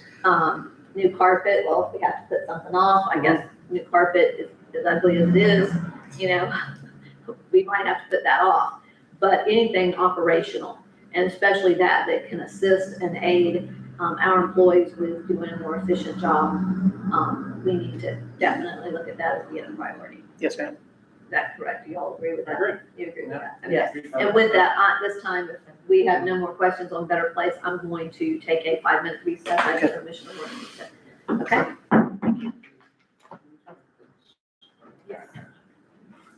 You want me to take your thing? No, yeah. Just turn the lights on. Yeah, you want to kill my. Okay.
It is my responsibility. This workshop is back in session. Sharita, thank you very much. Are we good? Okay, thank you. Okay, let's go into our 2025 CRA budget. 25, 26. Yes, thank you. I'll go back into that. Actually, no, this is 26, 27, I think. 26, 27. Why do I have everything on here says 25, 26? I think it should say 25, 26, 27. Oh, at the top, yes. Oh, yeah, it's just yeah, you have the right one. It's just, Okay. yeah, I'll fix that.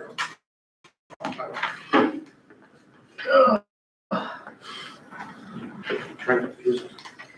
All right, we ready, Mayor? So we'll start out with revenues. This is gonna be our 26, 27 budget for Community Redevelopment Agency. Bonnie, myself, and Finance Director went through this with a fine-tooth comb. We verified our numbers based on the ad valorem that we currently have and what we have coming in, the city and county revenue lines. On the central, we have an increase of 19% in each one from last year. This, of course, is values have gone up in the area. Right now, in the north, we have a 13% increase in the revenue from the city and county, and in the south, we have a 20% increase. I want to take a look at the carry forward balance, the prior year fund balance carry forward. We're looking right now at about 11,000 or about 12,000 almost for the central, a $73,000 carry forward for the north, and a $45,000 carry forward for the south. Any questions on those? Do you have any idea what the county's doing with their millage rate? They said, not until August. I called, Okay. I called before I did the calculation. So that changes obviously. Correct, yeah. And And will we be able to change it in time for our, I never thought Oh, about that, yeah, because that matters, I know. We should have time. they should probably they probably will do it because their meetings are also earlier than ours this year. Yeah, so that's. So yeah, so they will have known by then. Or the budget's a little bigger, just not. All right, so we go into our expenditures if there's no questions on any of those items in revenue. Anybody have any questions on revenue? The salary, of course, we've had adjustments on the salaries, FICA, pension. Steve went through and looked at those and made the adjustments that were needed. One of the items that was taken out was for the car allowance that's no longer needed. That was saving the city around $1,000. And of course, we've got professional services, downtown partnership, $50,000 coming out of this line item. Where you'll see a large jump is the consolidation of cost in this, and our funds and the improvement projects. Now, what we want to do is we want to see things change. We want to utilize the funds in here for projects that we can get done as the city. We also want to help, and we have put money into areas for redevelopment and for housing, but at much lower numbers than last year. We didn't have the turnout that we expected, especially in the north end. We had 0 housing. We only had 2 houses that put in for grants in the central and none in the south. So we've consolidated and moved those funds around and put those into the improvement projects. And what we're proposing is a directional drilling, and this may change a little bit. Wait a second, where are you? Because I'm still on Central. He is too. I'm on You're on Central? Central on improvement projects. Okay. 933. Are we Go good? ahead. Go Okay. ahead. Okay, and so what we're doing, this is we're putting money in the budget for a new directional drill that's going from, on both sides of the road, from Summit down to Grand Rondo, and from Summit down to Lake Street. And what we're proposing is an electrical conduit, which is needed, which is the electrical portion, the conduit and the line will be provided by FP&L. We just have to provide the directional drill cost, which is about $8 a foot, both sides of the road, and any other indirect costs that may be needed. But what we're going to be doing is upgrading all of our lighting and our poles. those poles as not part of this cost. That is paid for through our electrical bill. We're gonna go in with new LED lights. And the poles I'm gonna be bringing to you all once again. We had talked about this in the past with FP&L, and I brought some options, but we're gonna finalize those options and move forward with this process this year. Has FPL ever talked about, instead of using hardwire, are they using all solar? No. Solar on their lights, yeah? I don't believe so. They're all hardwired, right? All hardware. And You save a whole ton of money if all that was solar panel, their own solar panel. I don't disagree, and I think they have it, but if they did that, we would have to pay for the pole and the light, and then that's where it would get very expensive, because it would be about, Over the long haul, don't you think it's just as expensive to have wires that, trees fall on and all kinds of goodies like that, that kind of happen, but, Well, this is underground, so the wiring here will be it'll be underground. For the lighting, this is what we're talking about, is for these light posts Essential. up and down Central, that would be underground. So it would be underground, that's why we're having to pay for the direction. And the reason I say this may change is Bonnie and I we've started the process getting back in touch with them again. I really want to finalize the conversation on what their need is and why they want the conduit, because we have conduit in the ground already. I was told originally when we were looking at it, they wanted upgraded wire. They wanted upgraded conduit. I said, well, why can't you pull it in the same line? Well, because it's 1 inch and they have the other line in there. So they want upgrade, they want new because they're gonna put in new, but I still think there may be negotiation there. they need more than get their money back if they put the conduit in.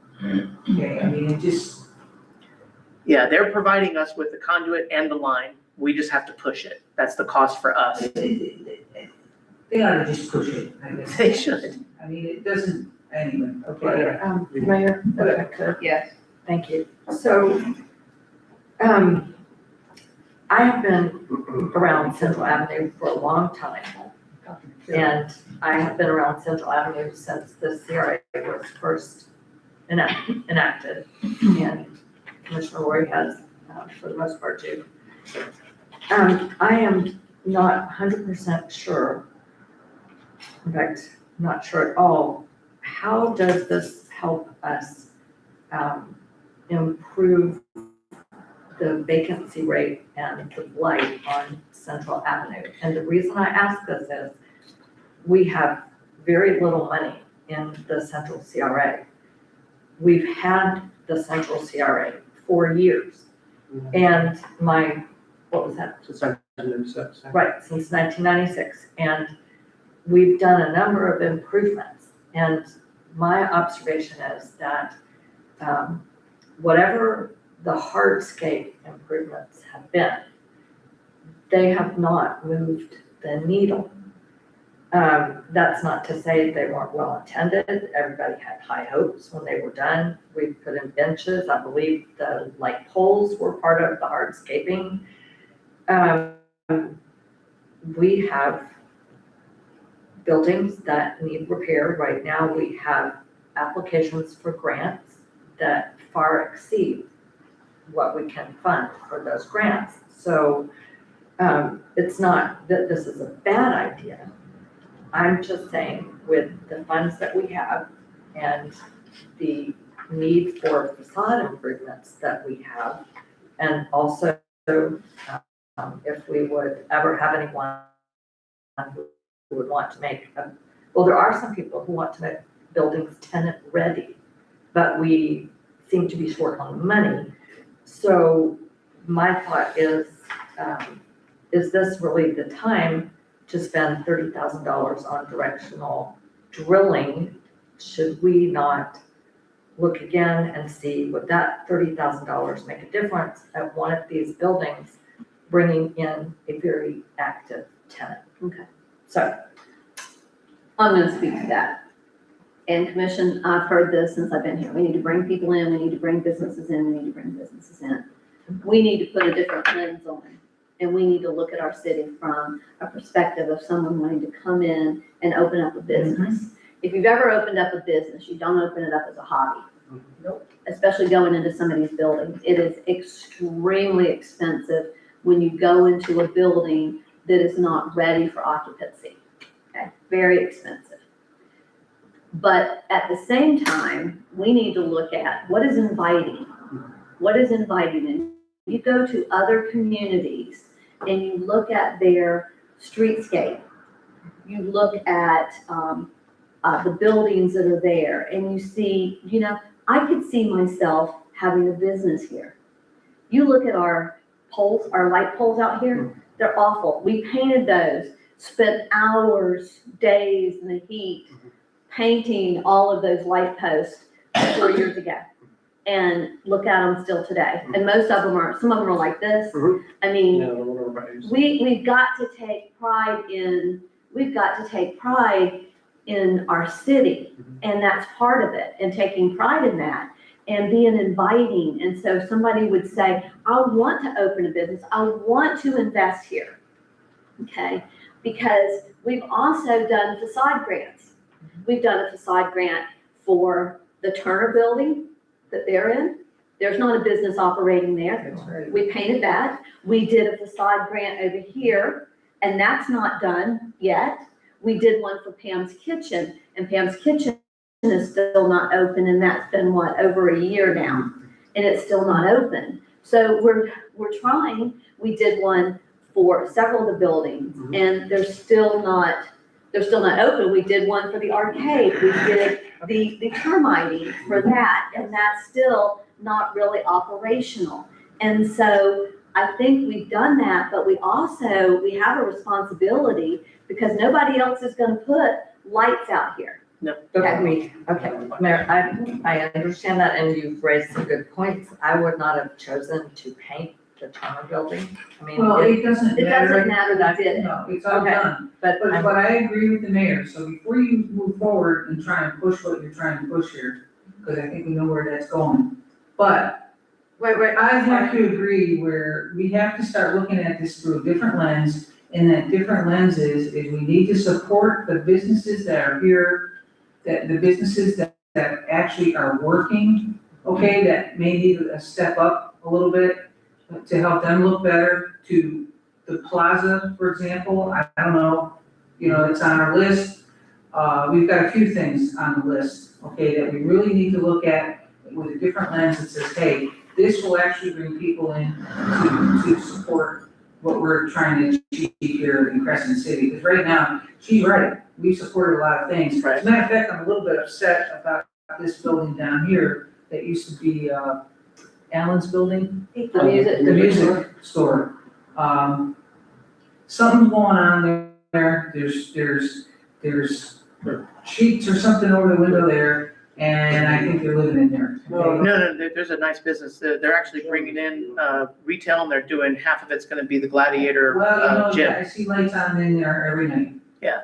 Okay, and that's about all I'm gonna say. I think they're painting and cleaning up and doing I'd stuff. like to believe that. Yeah.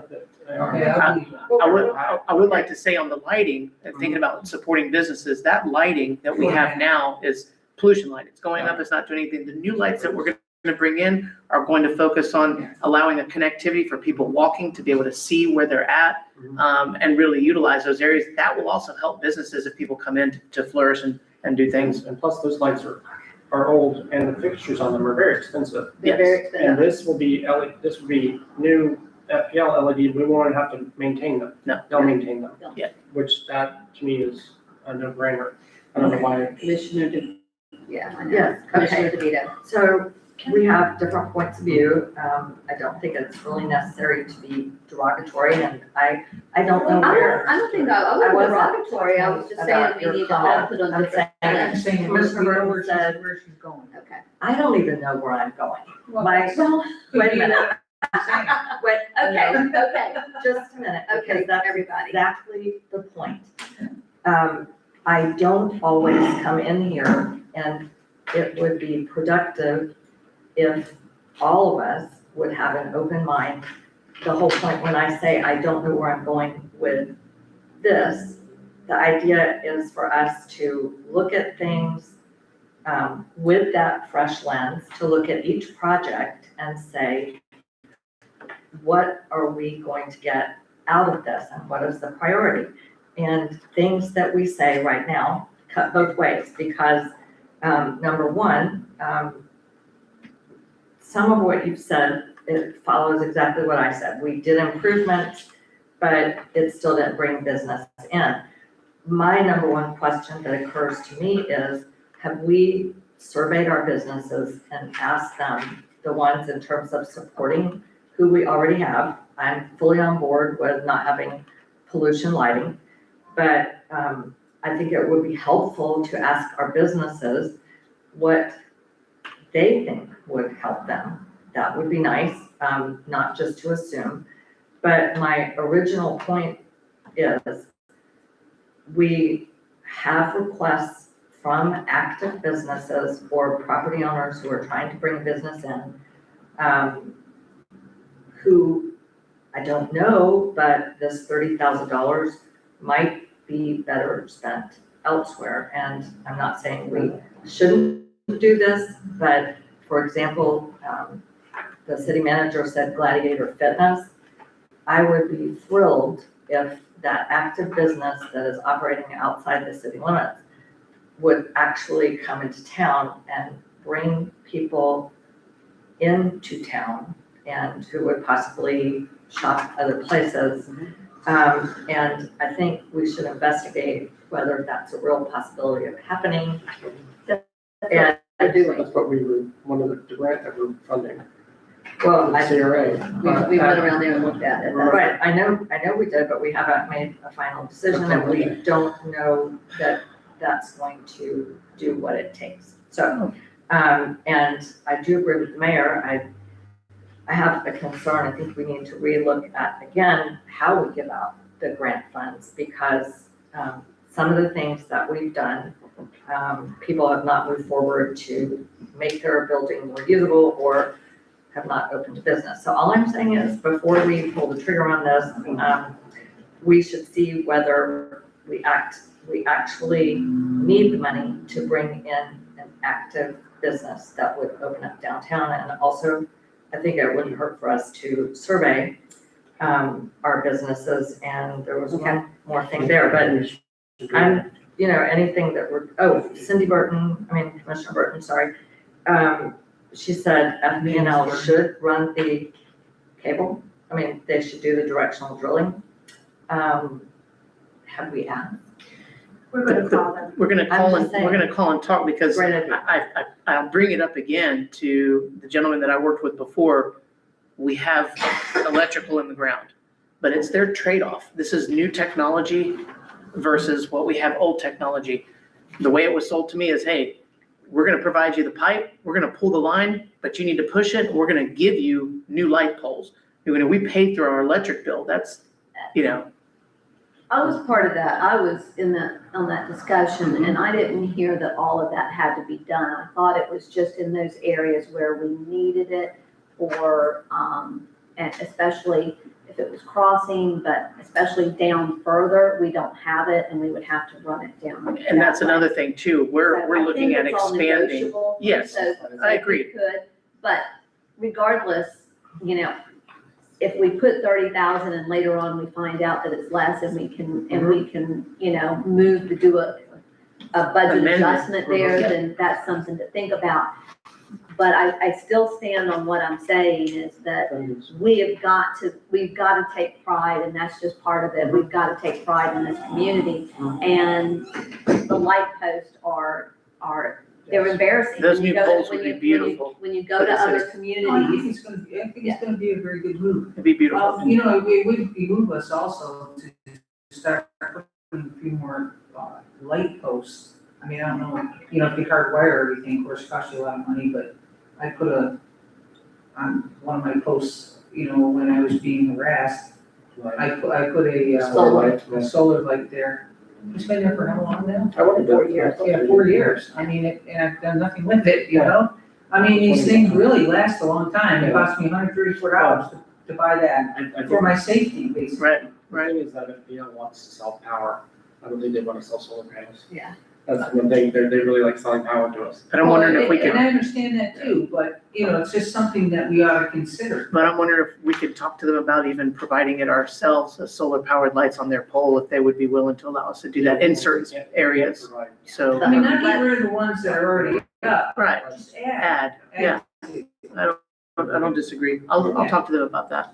I just wanted to. So I do want to point, Commissioner Lori wants to say something. please. okay, I just wanted, Commissioner Vito, if we go down to the next page, line 44, the redevelopment grants. Yeah. We're actually increasing that from what we currently have.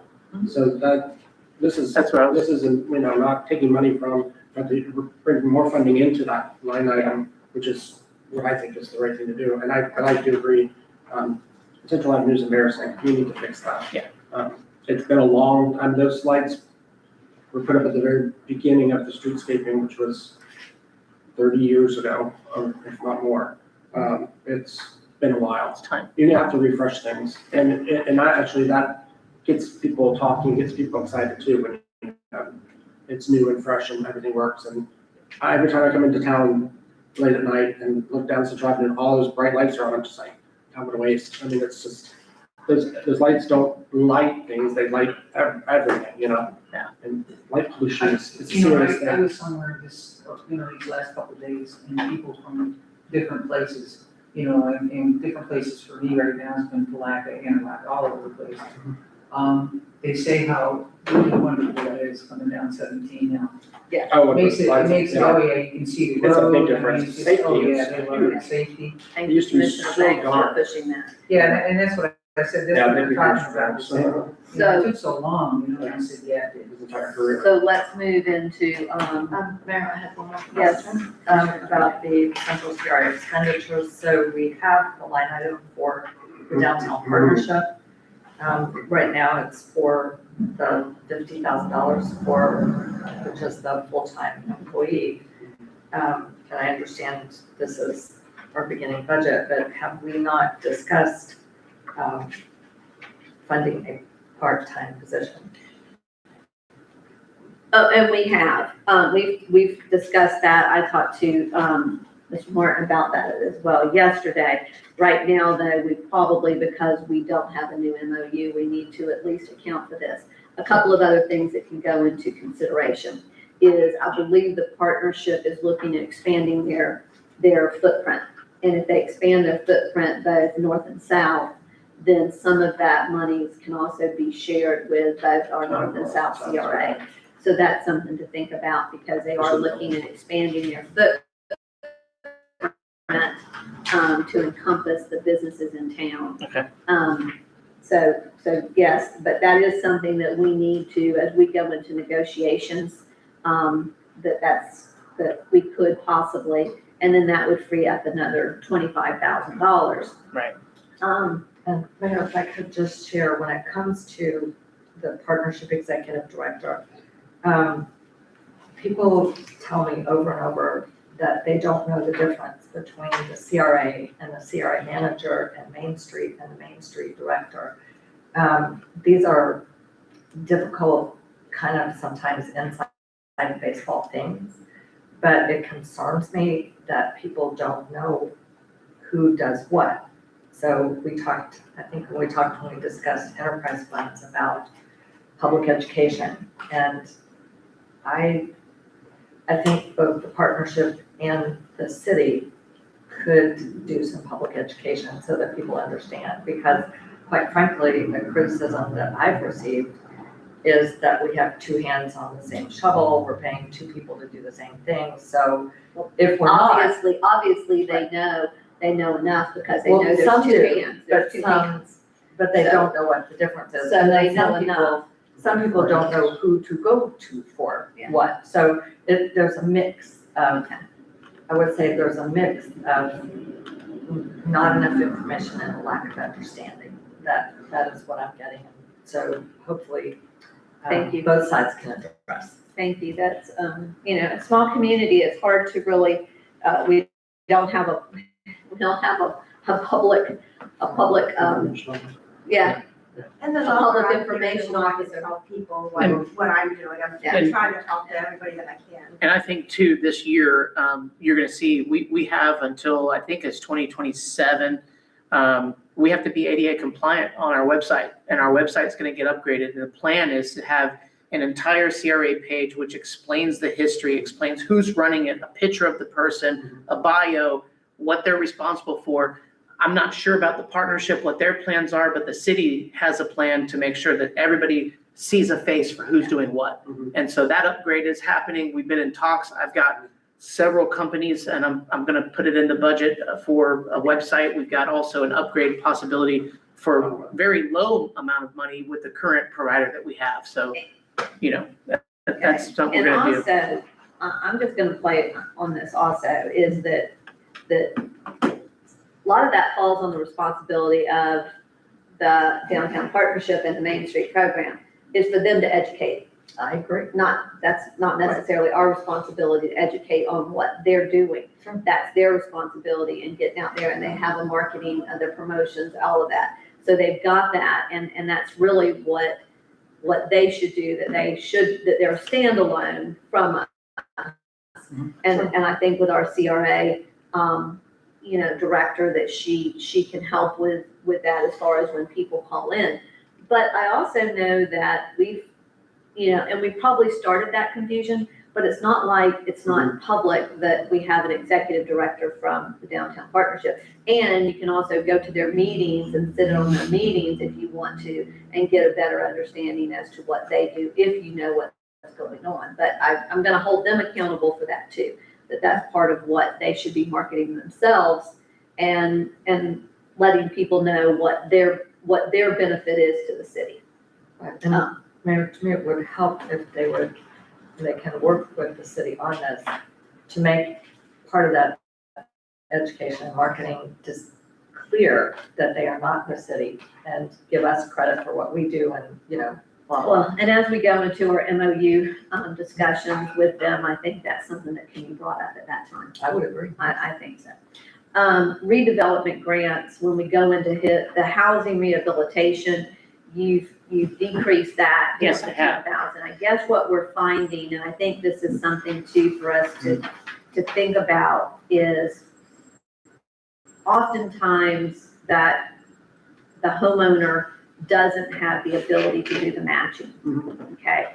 And in that case, $5,000 towards a project, because we can fund up to $5,000. And there's nothing No to match. say that they can't come the following year and ask for an additional if they need to complete, especially with some of them, they've got multiple projects that they Correct. needed, that's always an option Roof, too, just like with windows. what we did over here.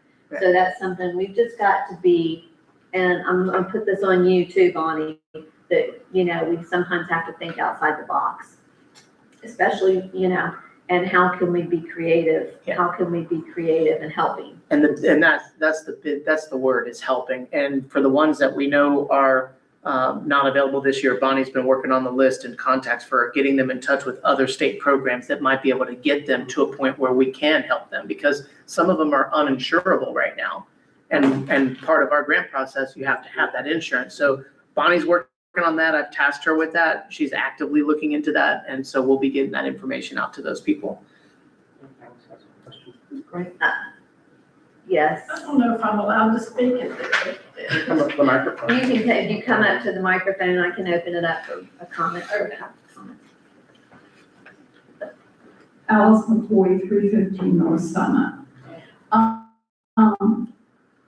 When I applied, when Bonnie came and brought me a package to apply for CRA funds, and I applied for my roof, which went on your thing that was on the screen the other night at the meeting as a parking lot. I paid for my parking lot. No, that was your neighbor. That's next the neighbor. No, if you go under 315, it says parking lot. Okay, cool. So I'm just saying, I applied for a roof, but here is where it's very difficult for me and for my neighbor at 311 North Summit. We applied under the commercial.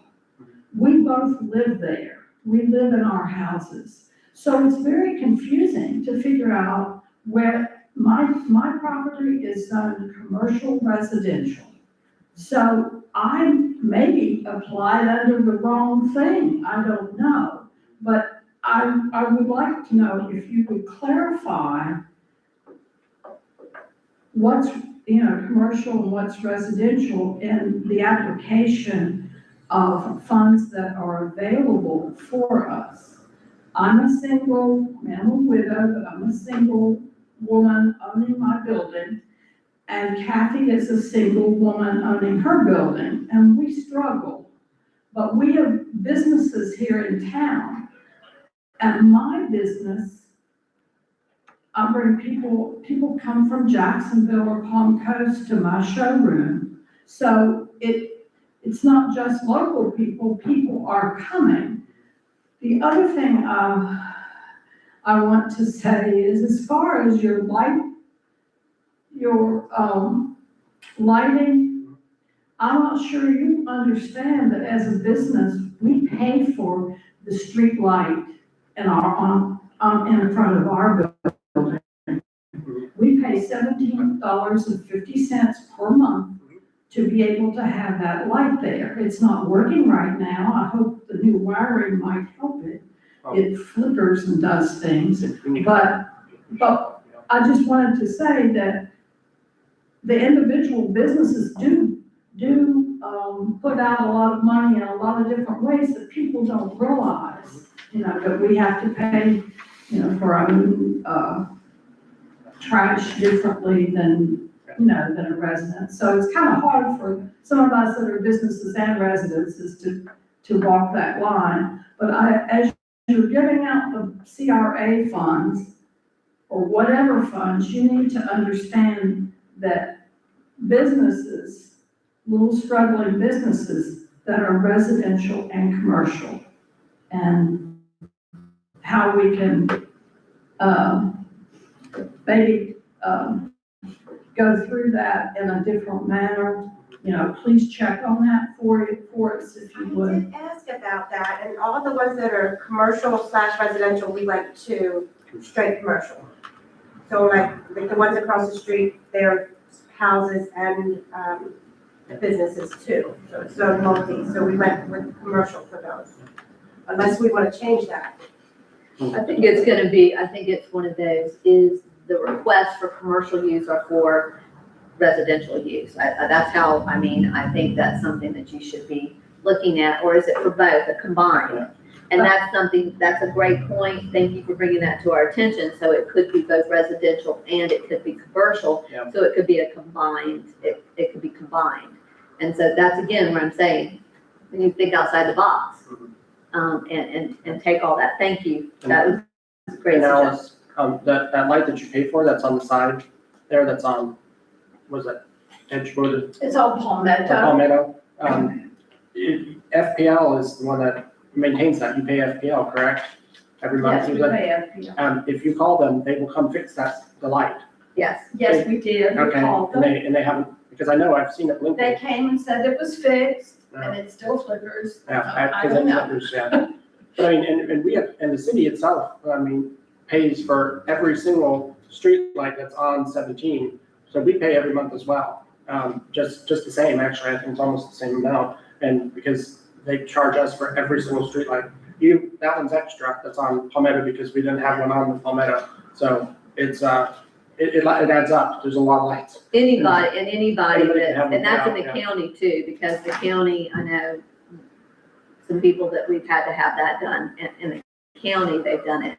And they have to pay, and it's additional on their Yep. light bill. It's on- But the lighting, as you come down Summit, Mhm.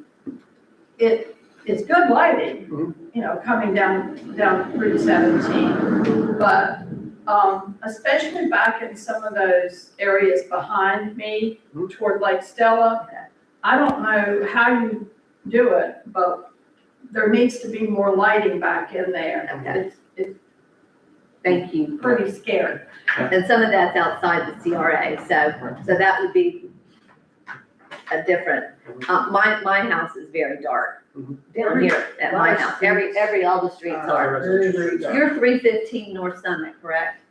Okay, because I'm looking at that right now and want to make sure that we have that, and it shows on the funding for roof. Yeah. 311 is exterior, but on here it does show, I just want to make sure that we have that correct. So, and if the picture is not matching up, please make sure that the picture matches up. So that we've got that taken care of. It'll be taken care of. Yeah, so I'm looking at it now and it's showing it replace roof. So I'm looking at the picture here and it does say replace roof, for Alice's Design Studio, 315 North Summit. Okay, I just want to make sure that we've got, that because these things will happen, things get moved around, so. And the flower shop's in that building, and so there's a lot of people come to that flower shop. It gets a lot of traffic, and so I just want to make it look good and That's my stomach, yeah. hang in there. Thank And you. Alice, do you own the whole building and rent to the flower shop? I own that whole Okay, corner, yeah. that's, I wanted, so that grant would include the roof over the whole building? What you were applying for was the roof for the whole building? So it's the flower shop and your side? Yes, Okay. yes, it's one roof. The entire roof. That's what I thought, I just want to mention. Do we have any other,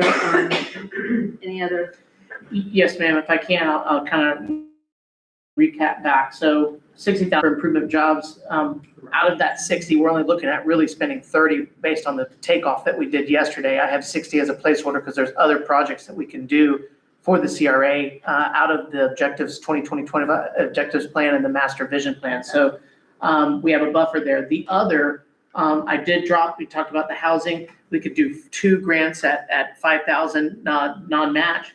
And then as Commissioner Vice Mayor Lori had discussed earlier, the 69,000 is an increase of 50% from last year's budget. And so basically what I'm trying to do there is just, we had $70,000 worth of need. We got 69,000 in the budget for next year. I don't know what kind of things we're gonna get, but some of the people that have wanted things this year that couldn't, that pushed off, such as some of the places on Summit, we might be able to help fund next year. So that was the mindset of trying to create a little bit of a revenue block there for them next year. So I feel that we're real poised to get work done and provide for the commercial assets of our city for the private business. I would personally, and Commissioners, I don't know how you feel about this, I would like for us to take this $6,975 that you've eliminated from the housing rehabilitation and add it back to it. Okay. And I think we need to start looking at these. Is it going to be commercial or is it going to be residential? Or is it going to be a combination of both? And that might help us also with some of this. But I'd like for you to see you do that and not take it from the redevelopment grants, but possibly take it from what we're doing for the lights and go back to FPL when you're negotiating and say, this is all we have. This is what we have. You got to make things work within these parameters. But I personally, I think that we shouldn't back off of that, because with a housing rehabilitation grants, another part of that, I know we know one house that probably needs to be demolished, and it can be used for that. It can also be used for that. So I just think that right now that we should not back off of that. That's my recommendation. I don't know what how the commission feels. Okay, Mayor, if I could ask you to clarify. So wait, we're wanting to take $6,975 from where and put it into the redevelopment grant? The housing redevelopment grants, I'm asking him to take it from the 30,000 for the directional drilling for the lights Okay, and reduce that. That would take it down to what, 23, You want to put, 25, huh? The budget's for 60. Is it for 60? Yeah, it's for 60. Orange columns. Oh my Yeah, do you want it to go down to 30? Yeah, and then we just Yeah. get that down in the house, keep the housing at where it is, and then put the rest of that in commercial redevelopment grants. Is that, Mayor, is Yeah, that what is that you said? Yeah. I put the housing back at 16,975. Right. And then the delta's gonna go Into the. in, so it'll be 92,040 Yeah. into redevelopment grants. I like that. It's all live, ready to go. Okay? Thank you. Yes, ma'am. And we're balanced at that right there. 20-something And thousand. you. And Mayor, yeah, if I just could add, for demolition is expensive. So when we talked about it,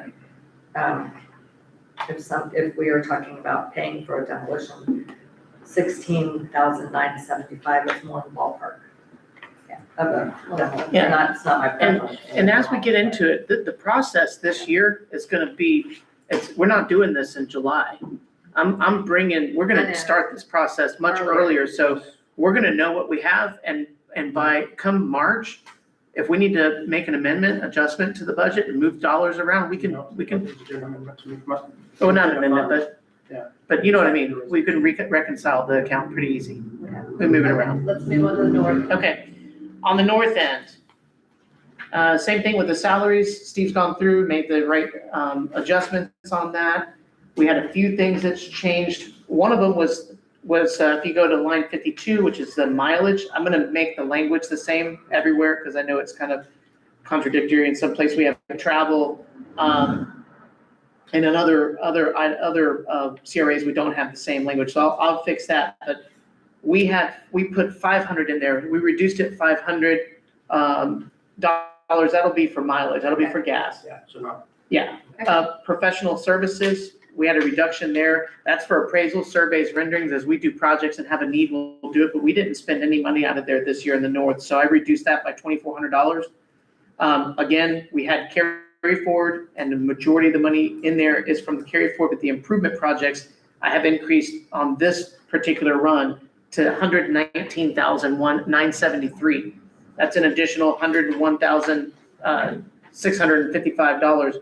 We have a significant amount of asphalt work that needs to be replaced in the north end, specifically Grove, right by the park. The entire street needs to be redone.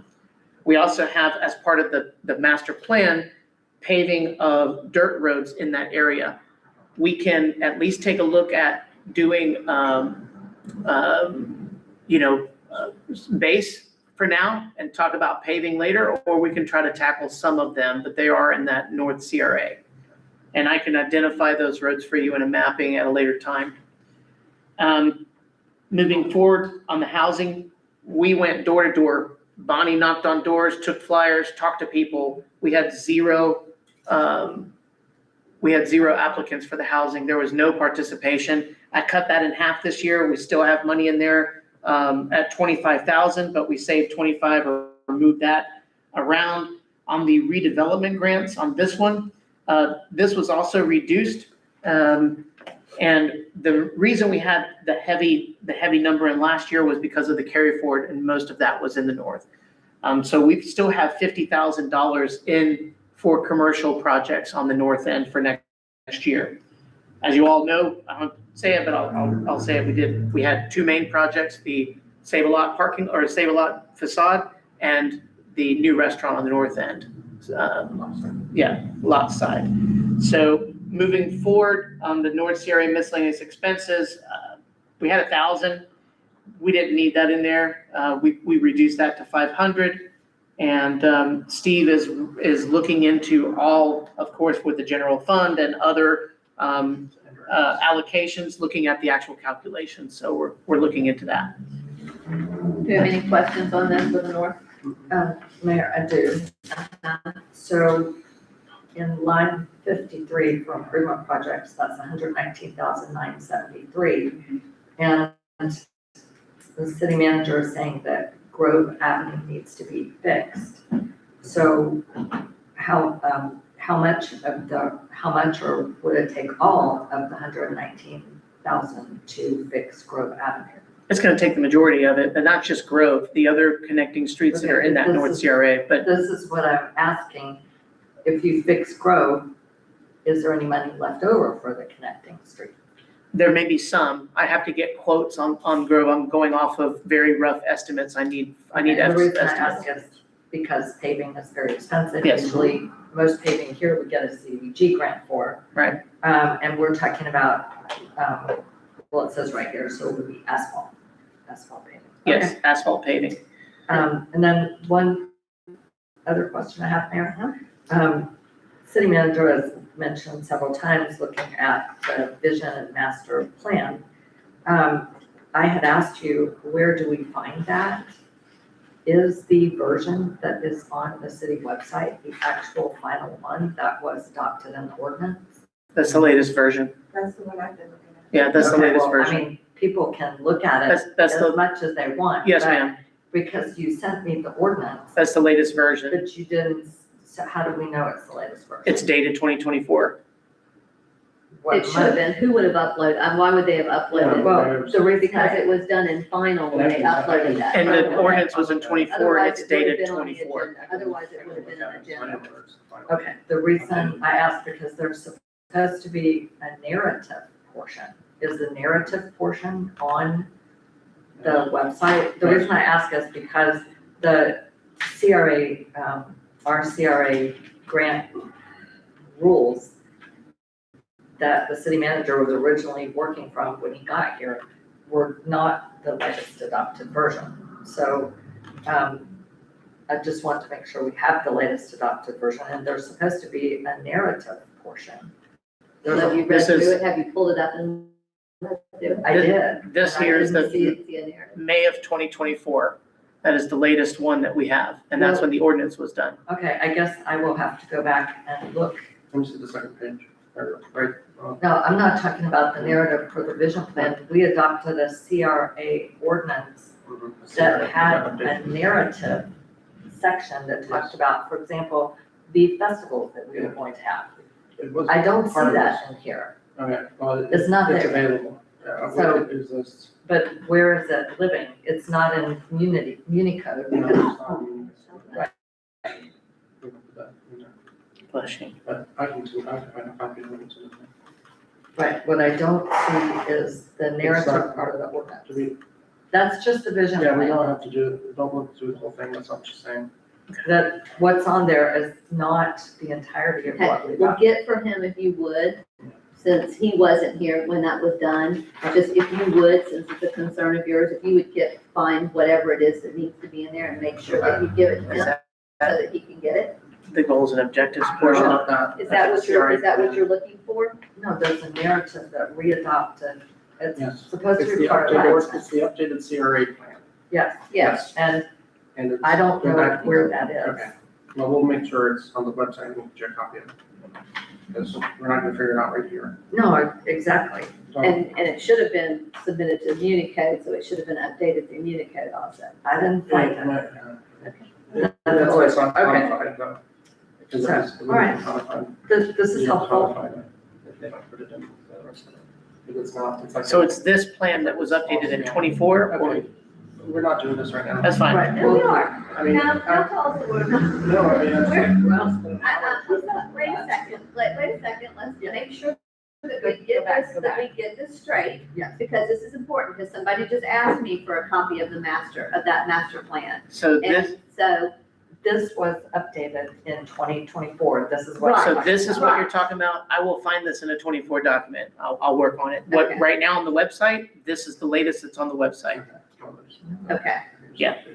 But But yeah, and that's I, it, that's, I don't that's the even original. know where to find that on. It's on the CRA page. If you go to the community redevelopment page, it's here under CRA, and it's right here, down here, CRA approved plan amended, and then you have the redevelopment plan appendix 2. yeah, our goals and objectives are on there, Yeah. the vision master plan's on there. All this has been updated with the, Yes.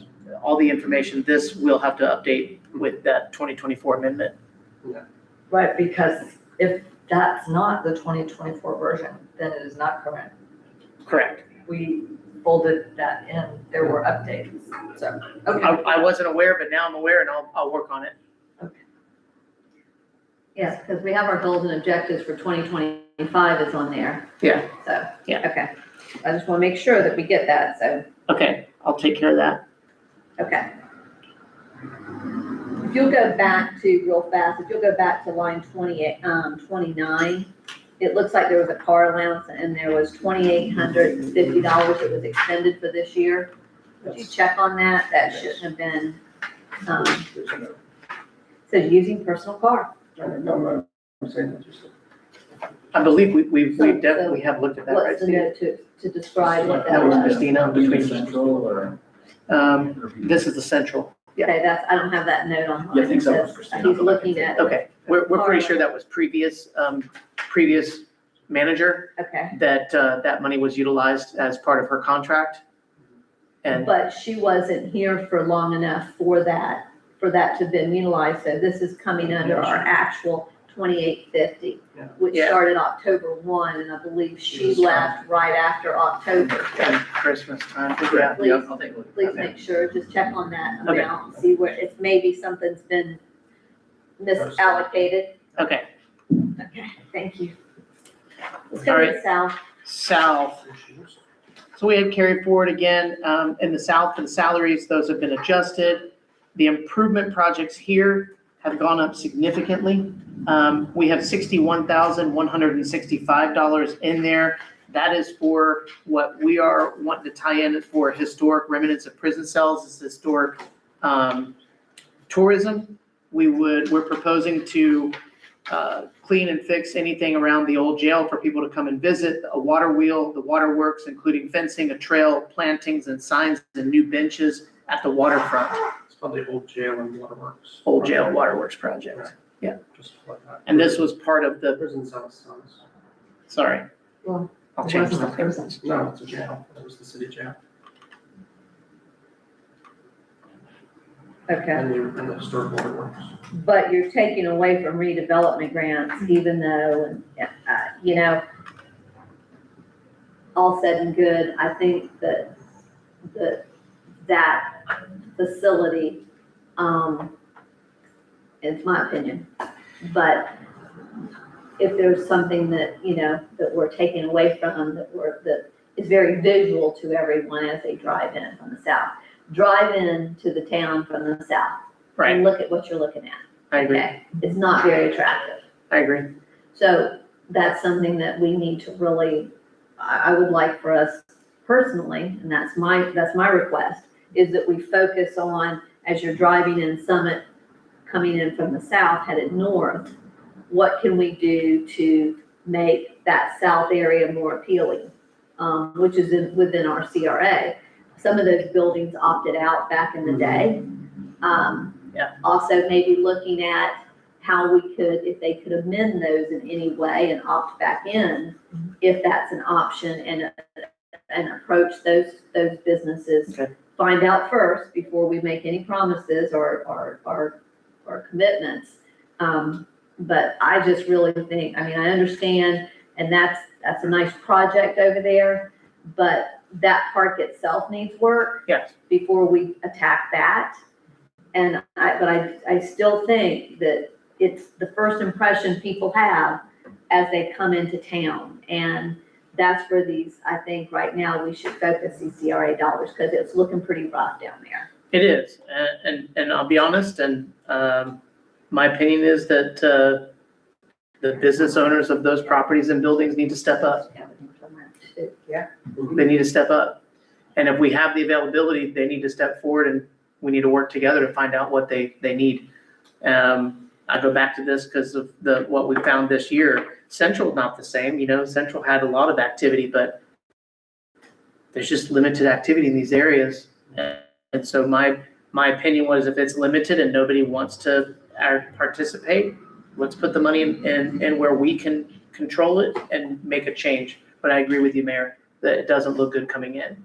And there are a couple. And we've talked about a sign at Eagle Lion Park. Yeah. I mean, these are some things that we just really need to do, that as you're coming into town. I agree. Yeah, if I could, speaking to the way it looks, I agree, it's very bare. Part of that is just because of how 17 has been handled. There's no landscaping, there's no anything. But, you know, we could try again, because the convenience store, that's a new owner or operator or both? Summit Street? Owner operator. Yes, Owner it's operator. both, right? Mhm. So, and they did apply for the sign grant. And they And then, I think the daycare, facility, that, It's not even in the CRA. that's not in the CRA. No. Or they wanted to opt out. It's only, I mean, the South Sierra District only includes Right. the lot where the campground is gonna be and goes right up one block and then across. And, I mean, it crosses 17 for It one kind of block. goes back and Yeah. forth, yeah, and they've And it's opted not- out and all of those our, properties that are Right. along there are not in either CRA. all of The those. Central or the south. So- unfortunately. So I think it's a good idea to maybe try to approach them and see if they would like to opt back in. Because, yeah, That's what we're talking about. And I think I brought this up and I was recently brought up in our discussion, but the combination of taking north, central and south, if that's available to bring it all No. together into one, but I don't know the legalities of Because that. the central is gonna sunset. Okay, so timeframe, Yeah, and you don't want to put it into that, okay. because otherwise the other two. The other have to. two can last until 2045 or something. But if we extended the central CRA once, because it was originally established in 95, and we renewed it, but you can't renew it again. So that's why they established the north and the south to go on. Okay. I don't know when the central sunsets, if we can expand the north and south, I don't know. But, and then to do an expansion, we would have to do another study, which maybe FSU grad students can help us with. They Because I can, mean, UF is the one that usually does it. To show the blight and the, right? need for rehabilitation. Okay, do we have any other discussions on the south? No. Okay. Okay, and we've gotten through that. We have anything else that needs to be brought forward? Okay, what does Monday look like? What do we have on Monday's agenda? We've got a special meeting to hear from Mr. Taylor regarding the fire department. And we have the We CRA. have the grant.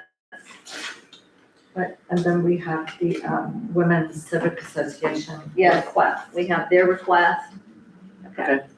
Sharita, do you have the Women's Civic Association request on the meeting? I have the flyer, was there additional documentation on that? Yeah, that's gonna be on the agenda. That's it? Make sure it's on the agenda. Yeah, just make sure, it's on the agenda. And That's Mayor, all. while we're here, Yeah. if I could, with respect to the women's, the budget line item aid to private organizations, I had just a review with the city manager, I sent him a question. What funds have we dispersed from that already? Because it shows 700 spent year to date.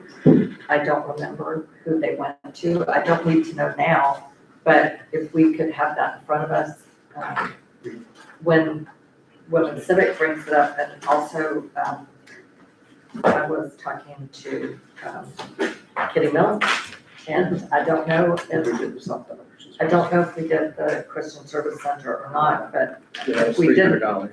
she, pardon. It was $300 to the South Bend Christian Service Center. and So $300 that was from the, That was from the prior year, that was late. wasn't it? We did 300 to the Women's Civic Association, the backpack. We did 300 to the library, and we did 300 to the Christian Service Center and 100 to Pink Out Platinum. We did not do Pink Out Platinum this year. So there should not be 100 for this fiscal year because we didn't participate for whatever reason. So I don't know on this fiscal year. So those might have been a carry forward from last Yeah, I year think that they that's just what it didn't is. get paid Correct, out. that's probably what it They is. just didn't get paid out from last year. So, because I don't know that, I don't recall us having it on the agenda to approve it, so. But I'm sure that, especially with the Winn-Dixie closing, I know the Christian Service Center is going to definitely, if they haven't already made their request. I got an email from them today Okay, that says they should be coming in, so should I add them to the agenda as well? For Monday or for the regular meeting? probably for the regular, maybe for the regular meeting. And by then, you'll have that, so, because we're also gonna need that for, we need at least what we have available for when we take this up on Monday. And then Anything else? one more thing, so it's my understanding we still don't have the closeout for the fiscal year that ended September 30th. Very close. I'm working on just a couple more things. We're just going through some line items, just trying to make sure everything's correct, so. Very, very, very close. Because we need to have that, and I was surprised that we didn't have, I don't need to know now, but at some point, if we could note, commissioners, I'm not sure why and this certainly could be before Steve's time, why the Better Place Plan funds weren't brought forward previously. The carryover, but I don't need to. It was, if you'll note that it was noted, I think in 2024, Okay, there would be a carryover, and Right. I believe it was a 300,000. right, And right, for some reason, last year in our fiscal year, of course, we had, right, we had to change. we had to Put it change on that, me. but Put it on me. see that. No, it's okay, when there's change in personnel, there's no The hard one part is to the money. put that forward. Yeah. Still. So, Yes. okay, that was. Yeah, because he said in here in the 2024, the city anticipates 433 carrying over as a fund balance to give us a total of 654. And, so I believe that was part of it. You need some assistance. Right, and then, Mayor, didn't we talk about the resolution to put the additional funds into Florida Prime? And do we have enough time to advertise that, or does it have to go on August 4th? Yeah, it doesn't. I think you can, so if you want to add that, will that give y'all enough time to get that prepared? If you'll add that. Just the The resolution, resolution for the Florida Prime, Yeah. that'll be a public And hearing. figure out. and we don't have to advertise that. We don't have to advertise. There's resolution. Ordinances. Just ordinance. Ordinances. Yeah. So, but make sure that's under a public hearing, because they do have to be heard under a public hearing. Yes. Okay, And then And check the first one to see, make find sure. that first one and see. yeah, if it doesn't have any dollars in it, then we're good, we can submit that. Do we have anything else? Commissioner Burton, you good? Everybody good? I do have a question. I'm gonna be, I'm sure exceeding my travel budget again to Yes. go to FLC. Is that okay? Last year I asked for permission, you guys said I was special. Is there I don't still know. special? No, that was what Mr. Burton called me. It was special. I have registered, and but I did find a room. I'm staying at the DoubleTree down the street, so it's actually cheaper. I just have to wheel down this road. So this is for Hollywood? Yes. Yes. I think, I hate to say this because it doesn't make me sound special. But I think for this time around, you might want to just stay within your budget and let's see what we got going down the rest of the year. Because we might all have to give up some budget money. It's in this fiscal year. So In this current, how much are you over? Do I have you no know? idea because the numbers aren't accurate. It says that she spent all her money and I only spent $500, which is not right. Okay. Yeah. So I Steve, mean, would you please, we also need this on Monday, so we need to take this up on Monday because he's gonna have to make some decisions. Yeah. Put this on the agenda as well, because we're gonna have to vote on it. If you would make sure that we all have, the commissioners know exactly what their budget is. And that's something we've talked about every year, is as you plan out your training, your travel, this is how much we have to deal with. Everybody try to work within those parameters. And Mayor, Yes. I have this question, and I don't remember whether I just asked city manager or whether I brought it up here. So forgive me if I brought it up here already. The Main Street Conference that Commissioner Lori and I are going towards too. My question is, we discussed when Mr. Rudd was here, whether commission participation in redevelopment conference and possibly Main Street Conference, because it's part of redevelopment, could come out of CRA funds. So would that help Commissioner Lori's travel? I was not even counting that. Okay, so you weren't counting that. Because I mean, just registering for Congress was $950. For the Florida League of Cities? Wait, how much is that? Because I paid for Rachel. Oh, right. Well, That's not fair for me. that's a different issue. They make you pay for Rachel? Yes, she's a guest, so, And they made it more expensive. It used to be $100 for guest house, $50 for the luncheon, and $75 for the dinner, so it's $120. Well, it's not a guest that you, that's something I would take up with the FLC, Yeah, sure. Florida League of Cities, because it's not a guess that you would, that it's a, Yeah. it- You need you her. need, you need it. Any other time, other means, when I get email and stuff, they don't. Right, they do, I guess for her to have a badge and to accompany him, then they are charging, and I understand your point that I mean, that should be. Yes, that shouldn't be the case. So I would ask them if you would You in know, the it doesn't meantime. hurt to ask that question. No, Yeah. I can ask them, yeah, I will. All I can say is no, but you need to, stress I mean, I have that, to have them, yeah, 'cause, that you can't Yeah, attend and they know- if they know she's her. not, if she's They know not. her, and they've made accommodations on other occasions, so it was just for this, but I haven't asked them about that, so I will. And I don't know that the city can't, so out of your funding, I don't know that we can pay, I don't know that we can pay for, we have to do some sort of concessions. You need to run that through Dawn, how we would do that, because we'd be paying for, a resident. Right. To be attending with him, even though he needs that. So we're gonna have to figure that out too. Okay. So if you would talk to Dawn about that, how we can do that. I will. Well, because if we're paying for out of your budget, okay, we're paying for someone else, even though it's a need that you have, Mhm. it's like us paying for a resident to go to a training out of your budget. So we just have to be careful to make sure that we've done it correctly. I mean, and maybe it's not, maybe it's a new point, maybe there's nothing to it, Right. but we have to make sure, because if we're paying for her, even though he has special circumstances, and maybe we need to make that identifiable in his, identify that in his training budget. Budget, right. That whatever we have to do, talk to Dawn about it, because otherwise we could have other residents that just saying, I get it. that might say, I get it. Right, but Can I- on that point, and I think it's a great distinction, I think that paying for the companion to assist is more in the category of putting in the ramp to provide accessibility here. It's like, I understand that. right, but I understand we need to run it by. Dawn. Especially if they're out of town and we're paying for, Yes. for that. We're paying for those accommodations. We I have to agree. make sure. I agree. While we're here, Mayor, I'm looking at my calendar, August and the rest of this month. Do we have, and when do you all want to meet up again to run through the general fund? As we get to know the numbers a little better from the county as well? And the CRA again, and I mean, we've run through all of it now once. Right. So I just would like to know Okay. when you all would like to Can get we look at that together. on Monday? Yes, we Is can. that something for everybody to have their calendars and look at? And make Perfect. sure you put all your vacation time and all your travel time in there, Perfect. and we'll take that up on Monday. Yes, ma'am. You'll add that to the agenda. Okay. We have anything else? Nothing. Okay. With that, I'm going to, Ms. Alice, are you okay? You good? You're done? Okay. With that, I'm gonna go ahead and, this workshop is agenda. Thank you. I mean, this is agenda.